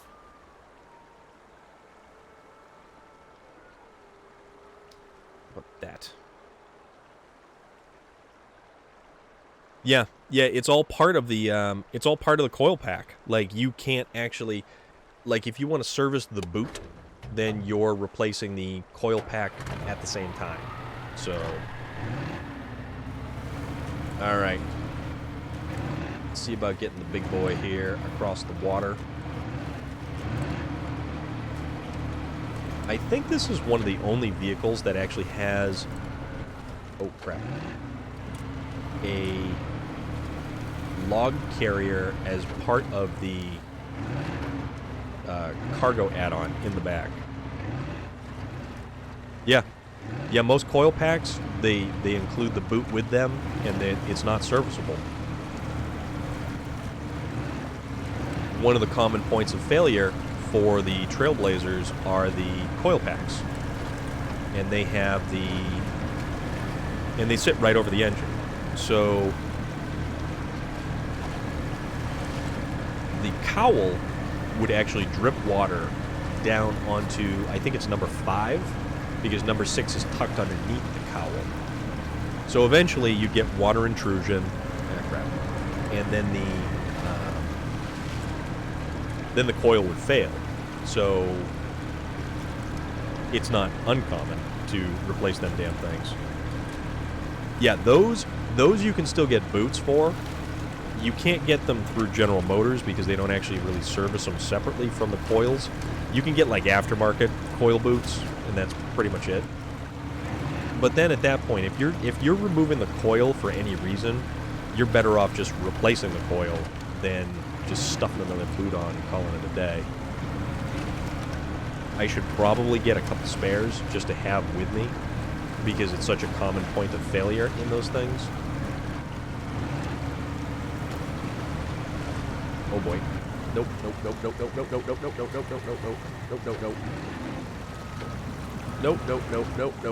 Nope.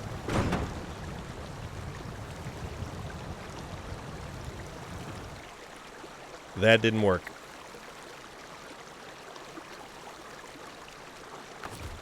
So, we'll be recovering this truck.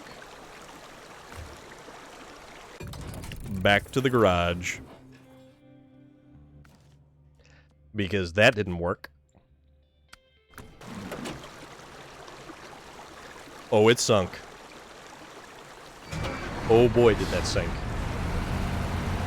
That thing sunk like a rock. Because it was so big that the tires overhung the side of the rock a little bit too far.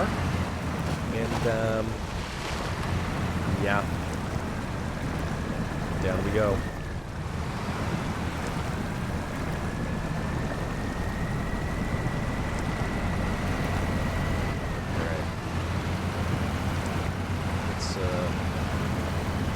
Let's at least see if we can get this guy across, because this guy is fairly useful. And if I have to hook up a trailer under the back of this thing, it should go pretty okay.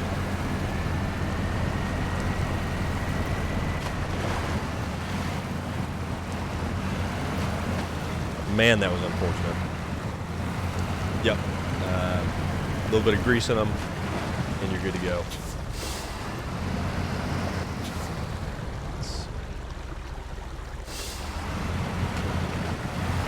Yep, dielectric grease. It's like ointment. Little dab will do you. And it prevents water intrusion, so there is that.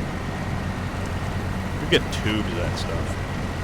But that's also what you're supposed to use with regular spark plug wires, all that sort of stuff. So let's squeeze in between the truck and the tree stump and wipe out this dude's mailboxes, because screw that dude's mailboxes. He's in the middle of nowhere.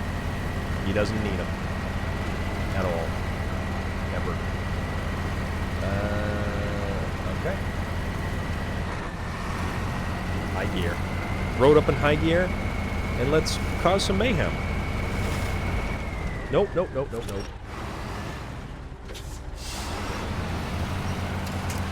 Put the rut the wrong way, and we almost lost it there.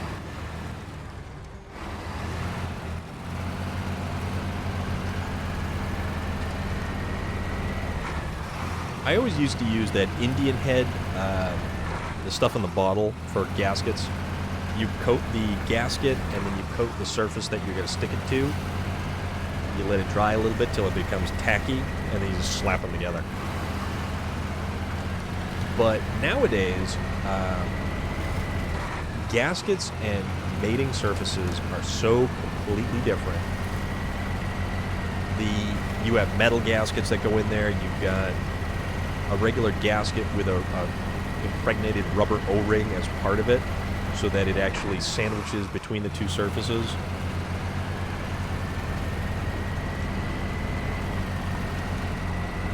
Man, that's an absolute bummer that we lost that Caterpillar. That was lame. One little misstep was all it took, and then bye-bye. Into the drink we go. Yeah.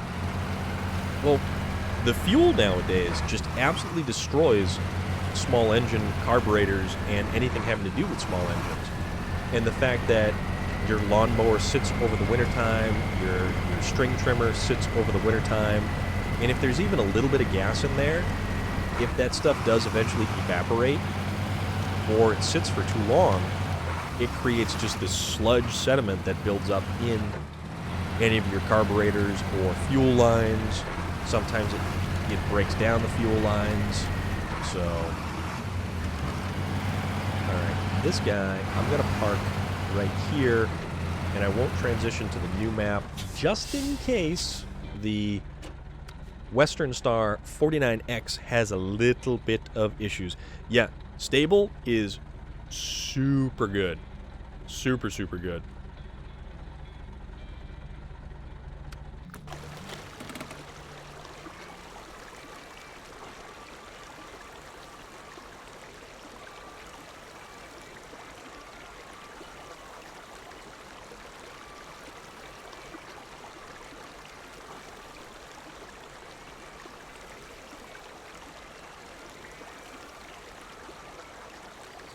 Seafoam is actually one of those things that people swear by when they go to clean their engines. If they do like a seafoam flush, and you actually use a vacuum port to pull the seafoam into the engine, and then it burns it in the combustion cycle, and you have a giant smoke cloud out the back of all the crap that was in your engine breaking down and spitting out the tailpipe. Sometimes not the best thing, but it works.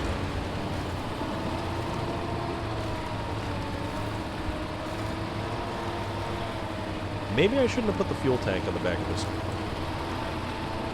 Makes it a little bit more difficult, but if we at least get to the second map, it kind of makes more sense, because then I can run around the map with this truck, with the fuel. Alright. Low range. So here's the thing, which I never really kind of... Yeah, exactly. Yep. Transmission fluid also did it. Yeah, exactly. Nowadays, we just have this stuff called top engine cleaner, and it's like it's in a big metal can. It's like it's almost like 2 liters in a giant metal can, and you're supposed to use only a certain amount. But yeah, back in the day, ATF is the thing that you used. You poured it into the carburetor just a little bit at a time, and then watch the giant smoke show, and your neighbors get pissed at you. But after that, you don't have mosquitoes around anymore because you smoked those little bastards out.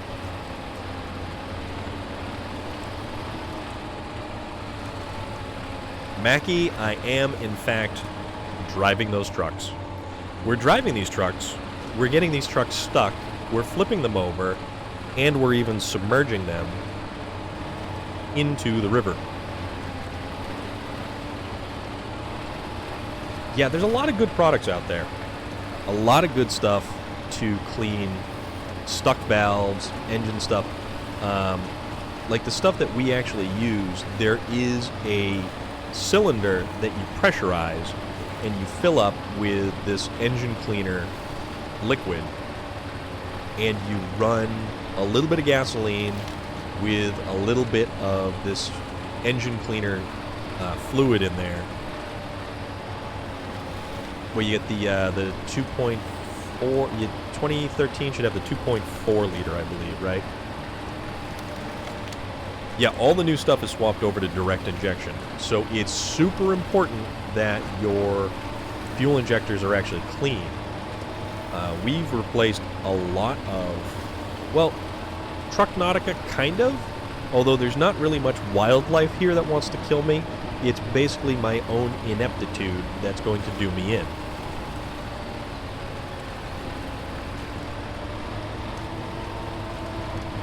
Because we've had 2 trucks on their side.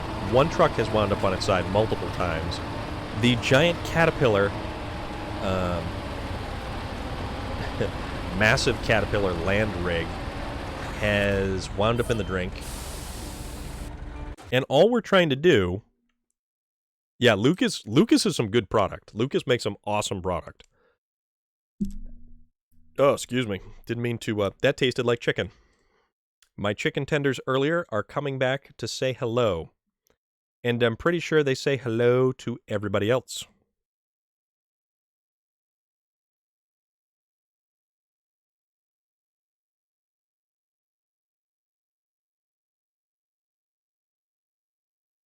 Yeah, Lucas is some really good engine product. You know, I think with these chicken tenders, they were actually much better the first time around. They were nice and moist. I like chicken tenders, but, you know, so here we go. Pop quiz for you guys. Not really pop quiz, but here's the question of the question of the moment. So when you do chicken tenders or chicken wings, bone in or simply tenders? I want to know. And then we break it down from there. Pop quiz, hotshot. Yeah, see, that's the best thing about sponsors. They give you all kinds of cool stuff. I myself have no sponsors. I am sponsorless. But that's okay. I'm fine with myself that way. Yeah, see? You know what? Everybody says tenders. See, you guys are right. You guys are absolutely right. I have to say, I will always opt for tenders because, just like Norman said, you spend way too much time and way too much effort trying to eat this little tiny wing, trying to nibble and gnaw. I don't think so. I do not feel that a bone adds flavor to a wing. I don't believe that. I can't. It's not a thing that I'm into. It doesn't work for me. I will have a tender any day of the week. And then, the thing about it is, you don't have the crap from, like, stuff all over your hands as you're nibbling away. Oh, crap. See, I'm not trying to do that. You don't have the crap because I'm getting animated here, so my buttons are hitting. Yeah, you know what? No, because it makes a mess. Also, if you are doing tenders or bone-in wings, if you're doing tenders or bone-in wings, what is your go-to? Are you doing barbecue tenders? Are you doing like the 99, which is a wonderful restaurant chain? I don't know if it's near everyone. They do like this gold fever wings, and they are fantastic. So you've got tenders with gold fever wings, or... Okay, wait a minute. Hold on a second. I need to see if there's a trailer store. There is not a trailer store here. So, that is a slight issue, which means I just need to go back to... Oh, that's over there. Okay, the farm is over there. So I need to get down here, get the logs, come back around, drop one there, head back through here to the trailer store. We're good. Alright, so we're gonna mark off the direction in which we need to go in a rudimentary kind of fashion. But don't let my my wandering, meandering thought process dissuade you from discussing what we're putting on tenders or wings. And log station. La la la la, log station. Okay, let's roll. Roll the Western Star. Lemon pepper, not bad. Lemon pepper is pretty good. I am a fan of... I do like buffalo wings. Buffalo wings are actually really, really good. Also, William Sterling, it is good to see you, and I hope you're well this evening. Thank you for chiming in about tenders, because tenders is the right answer. I know this is a, you know, a pop quiz about, you know, opinion rather than fact.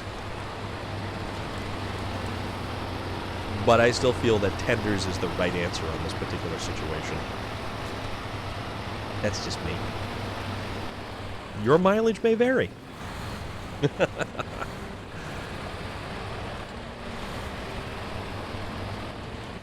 Alright, we're going this way? Yep, we're going this way. Oh yeah, let's click it into four-wheel drive. Also, here's the cool thing about this first tag axle, or this first axle right here. We can change the suspension mode, which drops the axle down. And the idea is, when you have more axles on the ground, you have less ground, you have less force per tire, because the force is actually spread out a lot more over multiple contact patches underneath the vehicle. So technically it helps with supporting weight, but I don't know if it's going to help me in this instance, or if it's just going to get in the way because it's a dead axle and it's not powered by anything. Also, it wasn't the most brilliant idea. You know what, Relic? You and I are going to have words, sir. Why on earth did I throw a fuel tanker on a truck that needs to go off-road like it does? Yeah. You alright, buddy? What happened? I know something happened, but you know what? Maybe I shouldn't have you type that out as to what happened, because you're saying that typing is painful. So I'm not going to have you type that out. I will take your word for it that typing is painful, and that's how we're going to go. But it is great to see you here, and lurk all you like, good. It's, you know, it's totally cool, bud. Because here we are with trucks through mud doing things. We're having a good time. Oh. Yeah, that... Alright. Yeah, we're going left. Okay. We are, in fact, going left. We're not going down to the truck parking. That is not where we're going.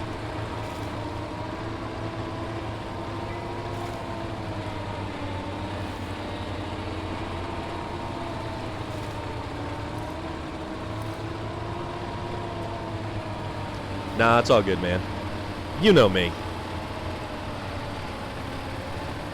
I like all kinds of food. I don't really discriminate, but given the option between tenders and bone-in wings, it's tenders all day long. Hell, I will do a box of 40 chicken McNuggets with barbecue sauce on the side before I would do a handful of, like, buffalo wings. But that's just me. Also, William Sterling, that is unfortunate, and I am not thrilled to hear that, so I hope things get better, and that painkillers do in fact help. Also, you don't need to answer or respond to that. Just know I'm thinking of you, buddy. Because you are in fact a valued member of our community. Of the wonderful community that we have created here. Exactly what Mackie said. Rest them little digits, my friend. Rest them digits. Alright, so I know there is a gas station right there. I am, however, going to refuel from my giant fuel tank strapped to the back end. You know, I made the misfortune of going to Buffalo Wild Wings once or twice, and they had the most disgusting wings. Although, Loader, the idea of crock-pot wings is actually rather brilliant. Ah, crap. Should pay attention. Should be paying attention. But then again, this is me, and I'm usually doing 5 different things at once. So as long as we don't burst a tire here, should be okay.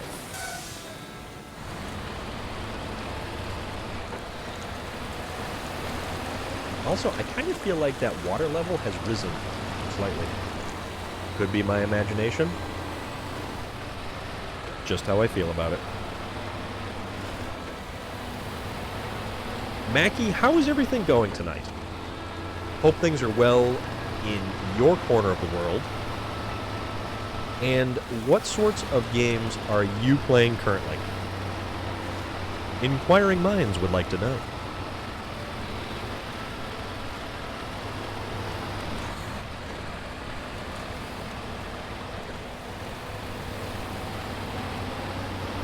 Alright, so we turn down here and avoid the stumps, or at least attempt to avoid the stumps, because these stumps are like landmines and they will destroy our tires.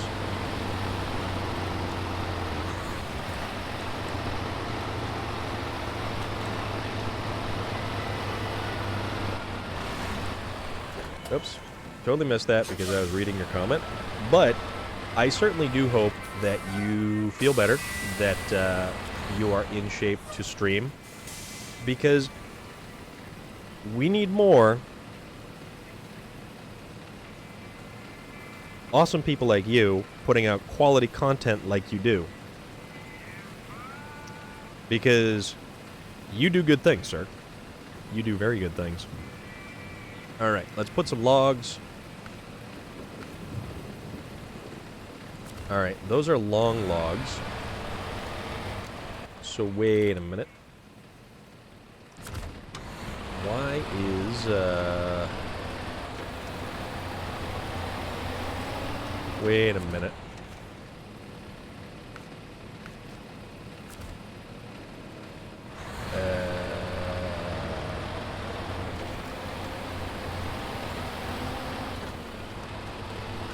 What do you get going for new emotes? I have, like, no new emotes. I should actually probably look into adding new emotes. I do have my one emote, which is, if we get this thing going. That's my emote. That's my runestone. It's not the best runestone, but it is my runestone. And it's actually captured from an image from William Sterling. Works perfectly. And the spelling is actually correct as well. So your voice dictation is spot on.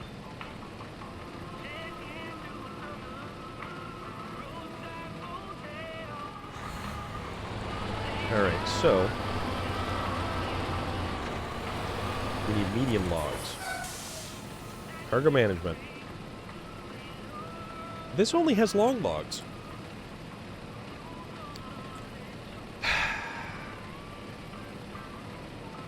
So the 2 loads of logs that I lost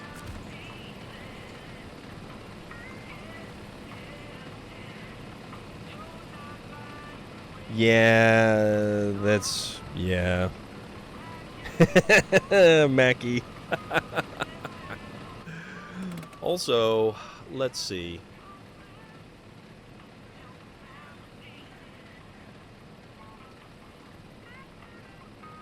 So here's the thing.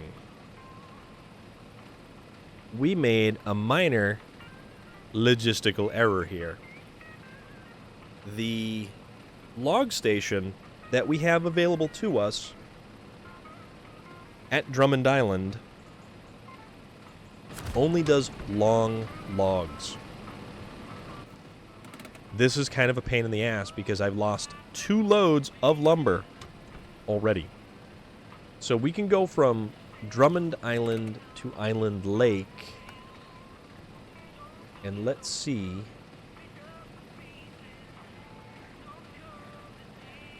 That is also a log station right there,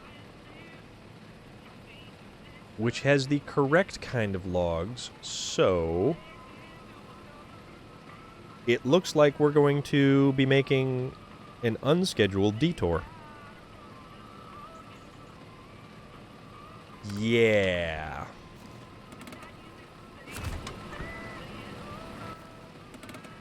You know what? This is butts. This is 100% butts right now.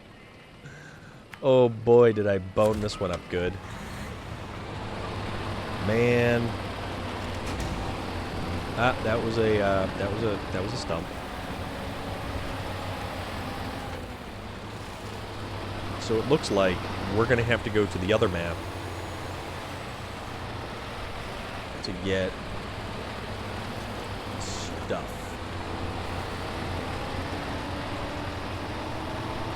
This just turned into a little bit longer of an adventure than we were originally planning.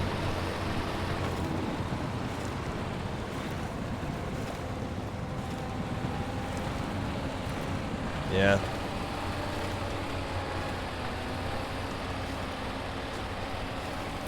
Oh, also, side note, because I fixed my green screen, my chatting screen is actually going to look substantially better because my camera is now going to cover from one side of the screen to the other. So that's kind of an awesome thing. I enjoy that. That's, you know, it's the little things, really.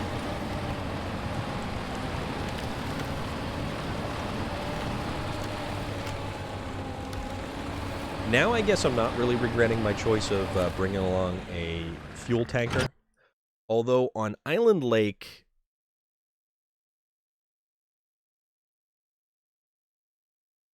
On Island Lake, there's not a lot of places.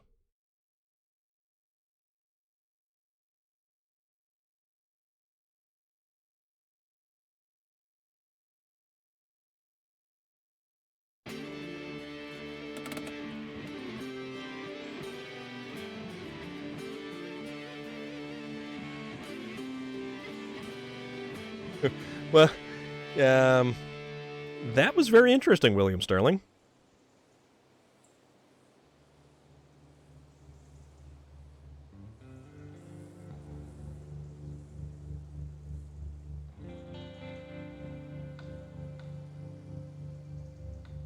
You know what?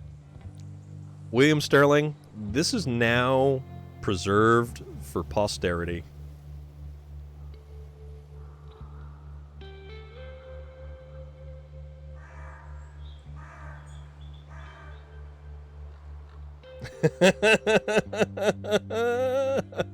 Everything about this is all right. Everything about this is fantastic. And it's totally good.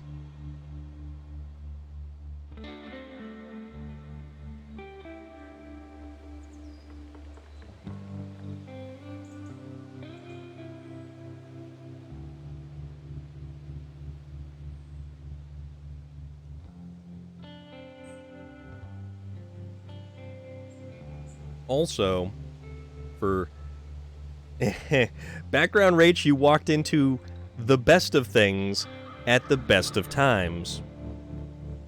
Also, we are currently looking at pictures of one Gigi Edgley with Jake, Jed, and her sister, and they are out of quarantine, people. So, this is kind of awesome.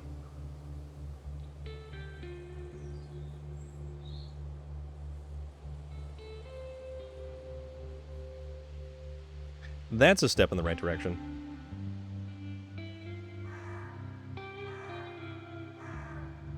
I think it's on the Discord, actually.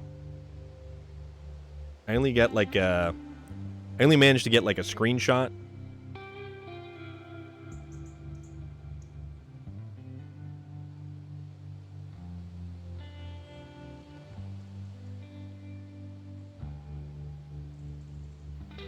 So, yeah, Mackie, you are 100% correct. William Sterling was enlightening us upon how he felt towards Microsoft and Windows. So that was a thing that totally happened. And also, background Rach, it is so nice to see you here again tonight. This makes 2 nights in a row that we are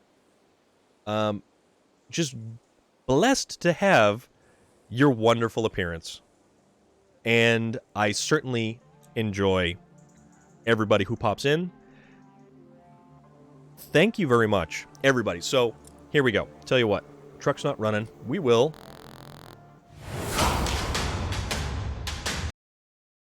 We'll pop over to here. So, I get a little bit of the... What do I got? I don't know. I'm really trying to dial in that whole green screen thing properly. But now, we go all the way to here to here. So before we were in a little box like this. We're in a little tiny box. Yeah, dude, the trucker does have a snooze, and Relic, you are 100% right. So this is, well, let's kind of have a little bit of adjustment, a little bit of rolling this stuff around here. This is Storm of Iron Networks right here.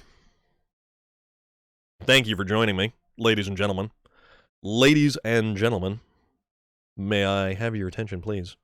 We have Background Rach in the house, Mackie87, Relic 4286, Effin' General Norman, Loader 201, and any of the other ones, William Sterling in the house.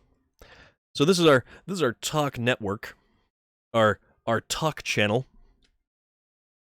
Let's see. There we go. We will adjust the camera accordingly. Ladies and gentlemen, in the news today, you're all awesome. Thank you for joining.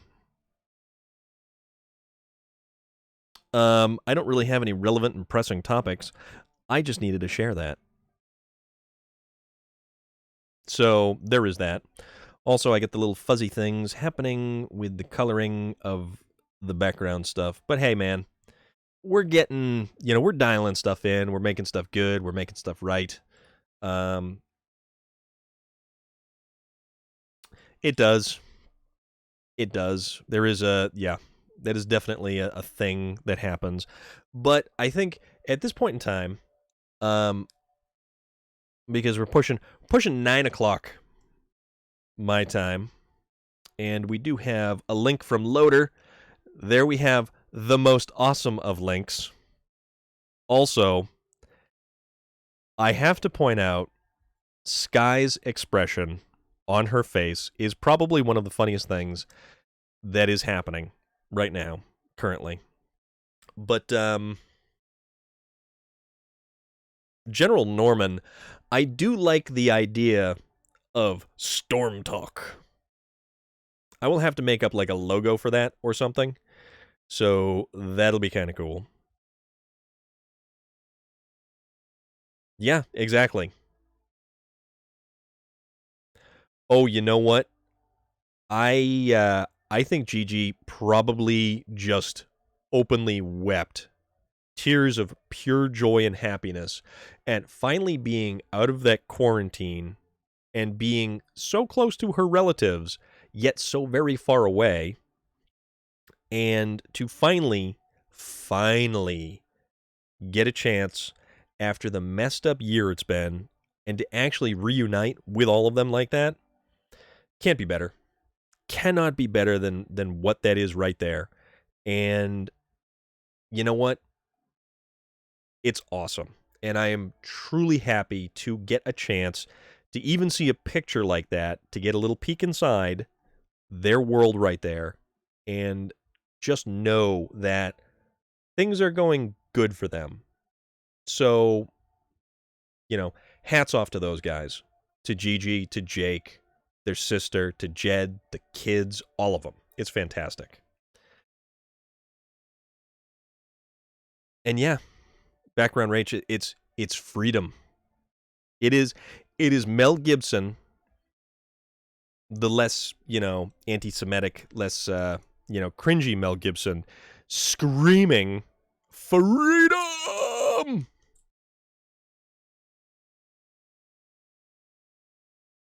Excuse me. I need some water. Because every good chat needs some water. And then hopefully not smacking things around like that.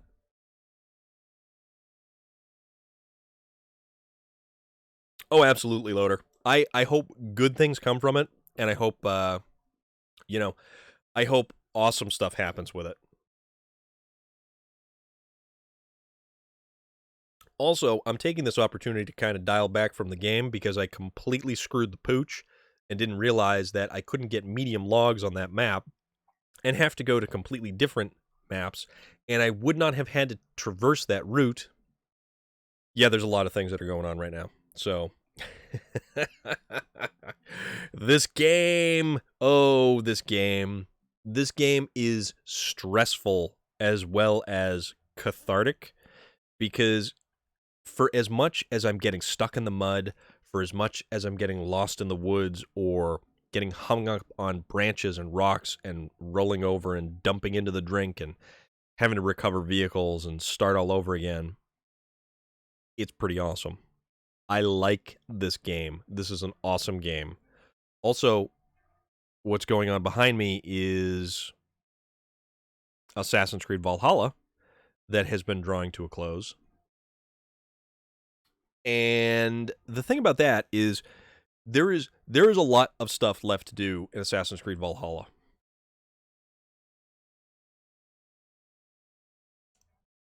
I don't know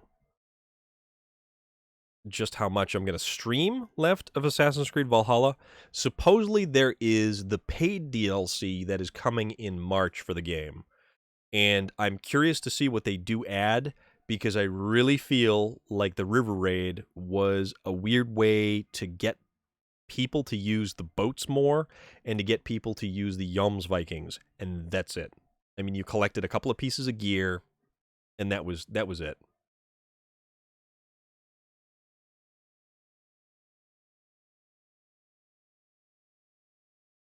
That's a decent engine. That 2.4 Ecotech is a fantastic engine, and it's a good engine family. The Ecotech family of engines are pretty damn solid. If you want to get crazy, go to the 2009 Cobalt SS with the turbo and direct injected 2-liter 4-cylinder. It's not a it's a serviceable engine. It gets better from there. So it's not like a barn burner by any sense of the imagination. Um, yeah, there is a piston kit for those, but that's only if they go bad, which, I mean, a bunch of them do. Mostly it's from oil consumption. And we had one guy that would come in like once a week and buy a quart of oil and add it to his engine just because it consumed a quart of oil like every 1 to 2 weeks. And it's like, dude, what are you doing? You have an extended warranty that covers all this. Why not bring it in and have things fixed? So he got let's see, a new exhaust manifold, and they replaced the pistons and rings and everything else. But oi.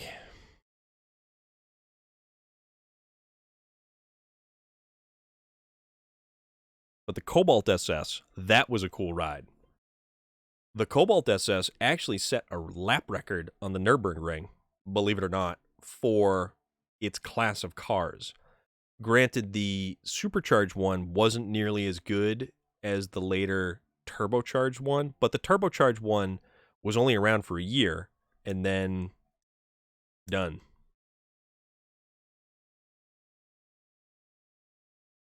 The piston rings, they were actually on um a separate warranty, so they actually had an extended mileage warranty for a lot of those vehicles, uh, which, I mean, helps out a ton of people.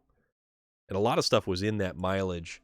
It was like the 2004 2005 Chevy Silverado pickup trucks, where the speedometer would stick in the instrument cluster. They were covered under an extended mileage policy right there as well, but they're all out by age by now. So, but man,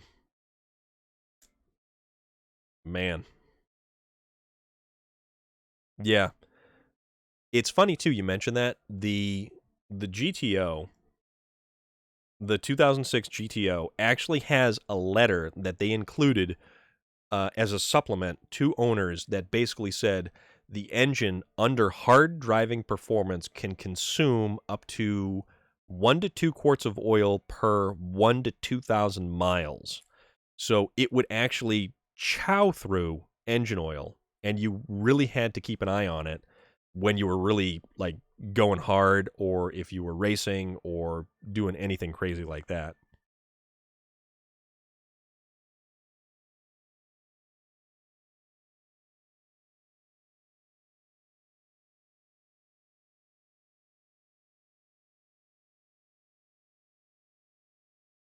You know, William Sterling, um, your input is valued in our little corner of the world right here, because I appreciate that you follow along with everything that we do.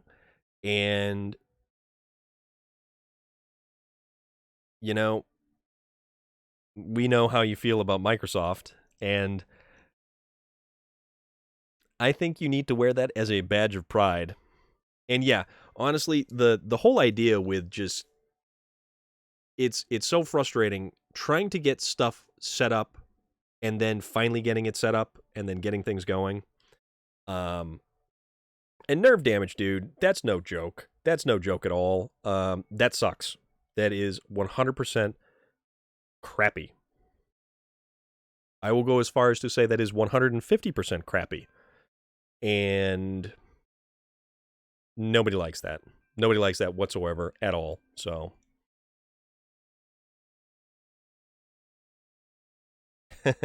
well, I just use Microsoft because, like, what's the alternative?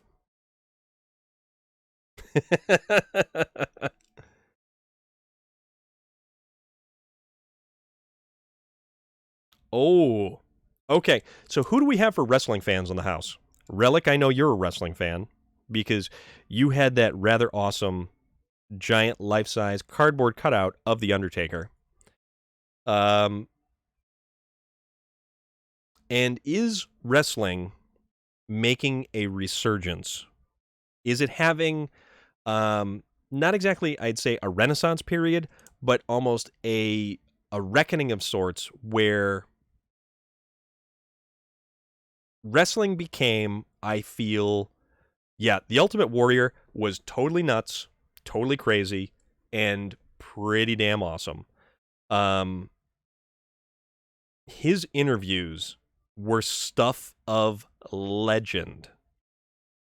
So I kind of feel like you have the heyday of wrestling in the Raw is War era, the Monday Night Wars. You had the Nitro going up against WWF Raw back when it was WWF and not WWE, because they made this mistake of World Wrestling Federation or World Wildlife Federation. Somebody was around before the other.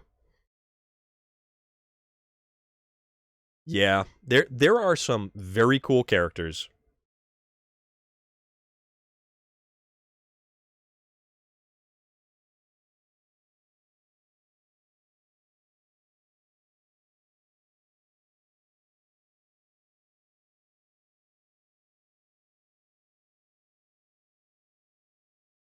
Yeah, see, um, background Rach, you are 100% correct in that his thoughts and feelings are absolutely always valid. And this is always a solid place to, oh, dude, Jimmy Snuka. That guy got his bell rung one too many times. You heard what happened to him kind of at the end of it, right? Um, but no, background Rach, absolutely. Thoughts and opinions are always valid and valued around here as long as they're not knocking somebody else down or bringing up some like weird subject matter that is cringy. So we're good. We're good. We like talking. We like conversation. And I know we don't have the video game going in the background, and I'm just kind of watching it on my big screen right now as the day cycles into night. Junkyard Dog was cool. Who remembers the quintessential tag team of the Road Warriors, or perhaps Demolition? And background Rach, you are also 100% correct again. We are all here to support one another because life is weird the way it is at the moment. George the Animal Steel was a college professor at Kent State University. I had no idea. And that is actually kind of like a brilliant little nugget of information. Also, speaking of wrestlers that have been relegated to the past, something of the 80s and whatnot, Brutus the Barber Beefcake. He is a local fellow, and he makes his appearance at the local comic convention in November, or, well, he would have been there in November had we actually had Existence and Reality this past year. And it is going on about a year where everything was, it's right about this time where things completely went, downhill. And I think honestly the first time when it was really, really made obvious that things were getting kind of strange was in March, and the local comic convention was supposed to happen. Gigi Edgley was supposed to be there. She landed in Boston and then got the word that the convention was canceled for the weekend. So they had to get right back on the plane and fly back to California. And she's been kind of stuck pretty much since. Maybe there's been one excursion out, I think. She had like one or two excursions out, and that was it. Um,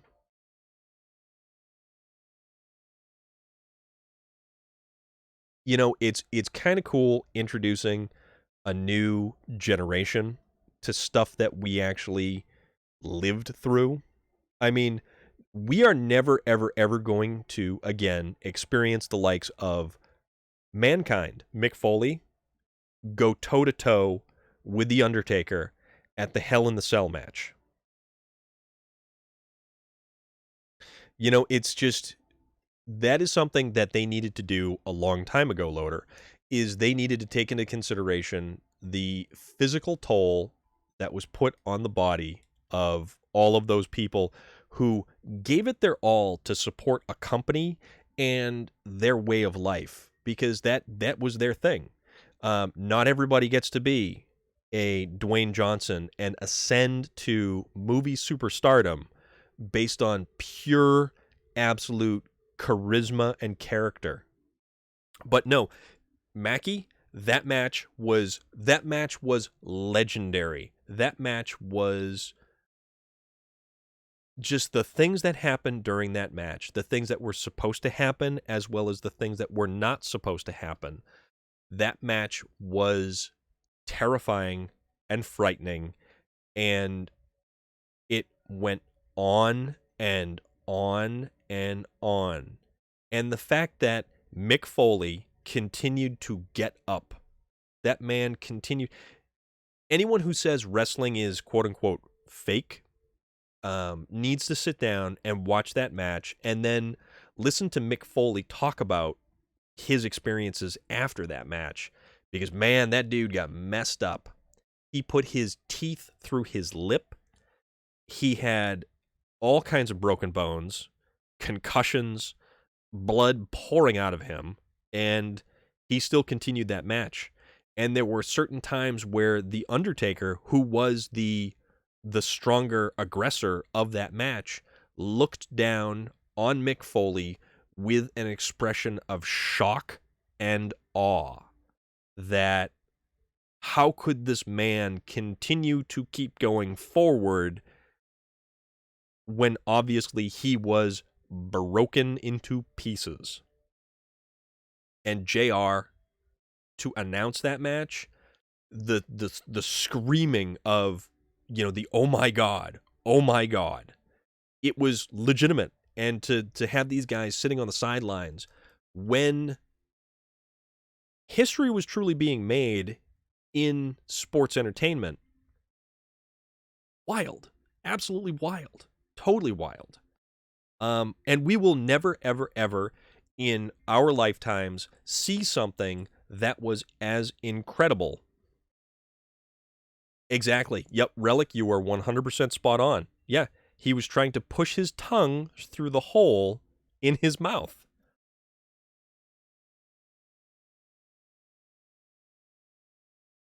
Yeah, Loader, absolutely. There are so many things that went wrong in that match. And somehow or another, both of those guys are still standing. They're pretty much like, I think The Undertaker has finally wrapped it up. He finally said, hey, time to retire.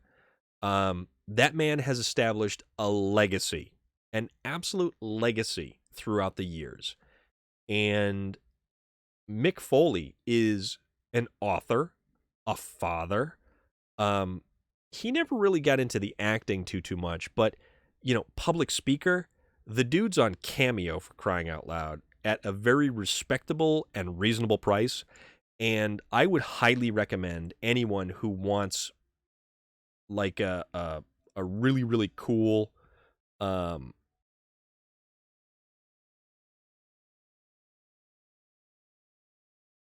really cool memento or piece of, yeah, exactly, yep. Um, you know, a cameo is something that you can give to your friends or your family or even yourself. Because hell, I've bought cameos just for me because, you know, people are cool. I met Dana De Lorenzo, who was on Ash versus Evil Dead. Um, I met her last year? No, before last year. Before The Land That Time Forgot last year. You know, before we all fell into a proverbial black hole. Back in November, I think it was, of 2019, because 2020 didn't exist. We're just going to say that 2020 is like season 4 of The Community, where there was just that gas leak that lasted for a year. So, so nobody really remembers it correctly. But yeah, I had a cameo done not that long ago by Dana De Lorenzo because I was like, you know what? Hey, she's on Cameo. Let's see if she remembers me from a year ago.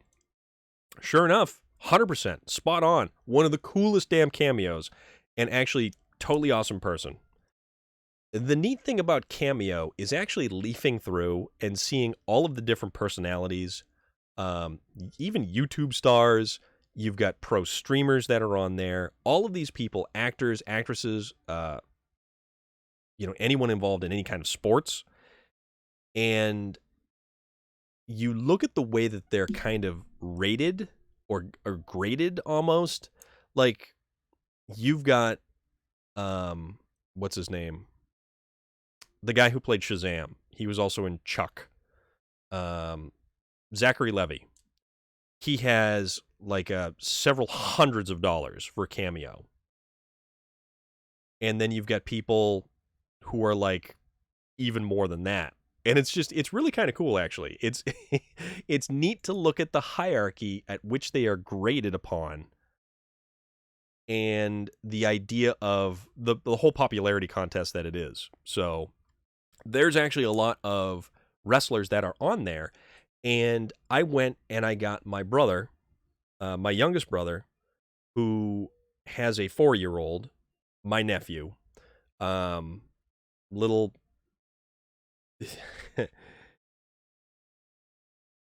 Yeah, see? Exactly, Relic. That's where it's at. And that's really that's what counts. That's what makes things so cool like that. So I went and I got a cameo for my brother just because it wasn't anything having to do with like his birthday. It wasn't having to do with like a special event or anything. It was my brother would go to work every day, and then he would get home, sleep a couple of hours, and then watch the kid while his girlfriend then went to work, and, they would trade off.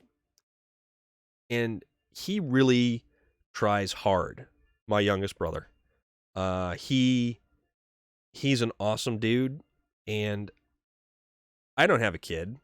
I mean, it's kind of one of those things. But I have a nephew, and my brother has done a hell of a job with raising the little guy. And the amount of effort that he puts into being a dad.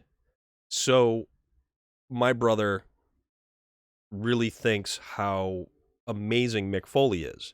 And when I learned that Mick Foley hit Cameo, I went home that day, and instantly he had already risen like $10 or $15 from when he was initially put on Cameo, and I put in for a cameo. Basically, I just wanted Mick Foley to tell my brother that I think he's doing an awesome job being a dad. And it was one of the most heartfelt things I've probably done for him. I mean, I've done stuff for family and friends and relatives and stuff like that, but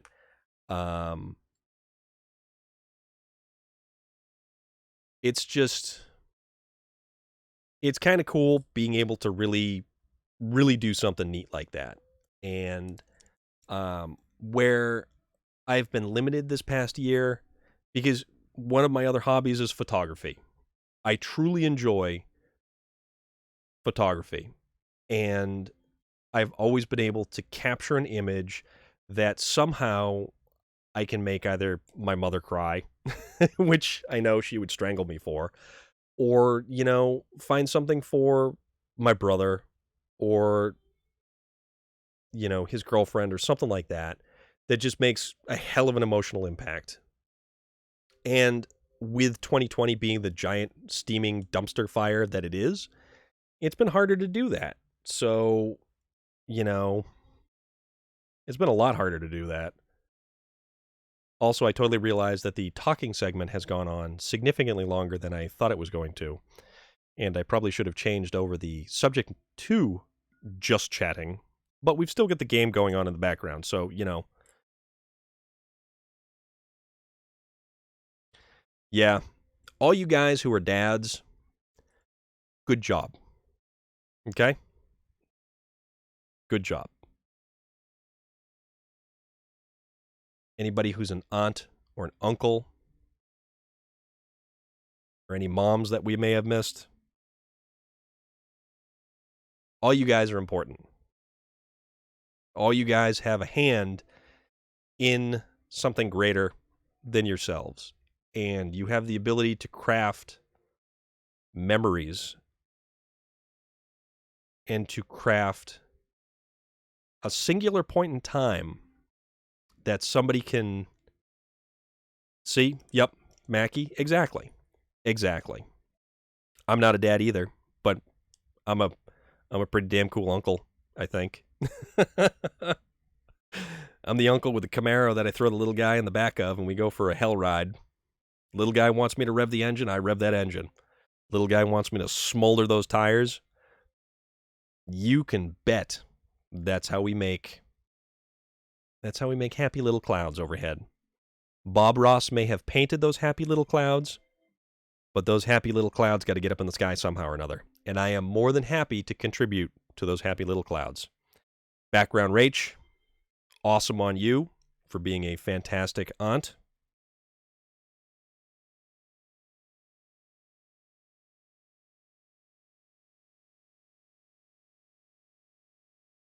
Oh, man, Loader, that's awesome. That's really, really, really awesome. See, all you guys, you know.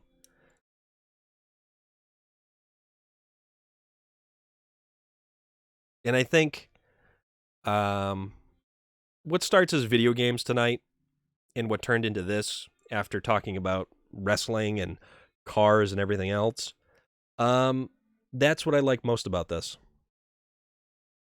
This is what I like most about this. Because I get to truly engage with all of you. I've got a chance to talk to so many people that I never would have dreamed I have the chance to talk to. I'm talking to all of you across the country, in the United States, outside of the United States. Some of you are coming to me from the future.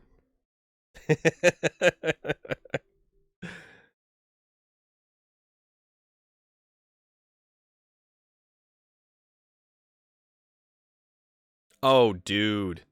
Relic, that's awesome, man. I really can't wait until Waylon makes his way up here. Mackie, it's nice to know that the future looks good right now. We'll take Mackie's word for it. But guys, maybe it's time to wrap things up for the night. It's 9:30 here for me. We're cruising in on almost another 3 hours again, which I totally didn't mean to. I was trying to get in earlier to fine-tune things and make all these nifty little changes and stuff, and just trying to make everything here. Smiley Gidget is even further in the future. Loader, that would be awesome. Norman, your new name is fantastic. I think it's so damn funny and awesome, and it's right on point because you are effin' General Norman. And I think Waylon will certainly be very amused at that. Smiley Gidget, I know you've come to us a little bit on the later side of things, whether you've been lurking or not, or caught any of our little conversation here and there. It's nice to have you around. It's nice to be here. Oh, you don't have to apologize for a damn thing. Lurk all you want. I'll talk more. So there's that. So, honestly, truly, guys, we've got this wonderful thing that has happened to us outside of this really craptastic year that we've all been through. And we've had varying degrees of just terrible to god awful.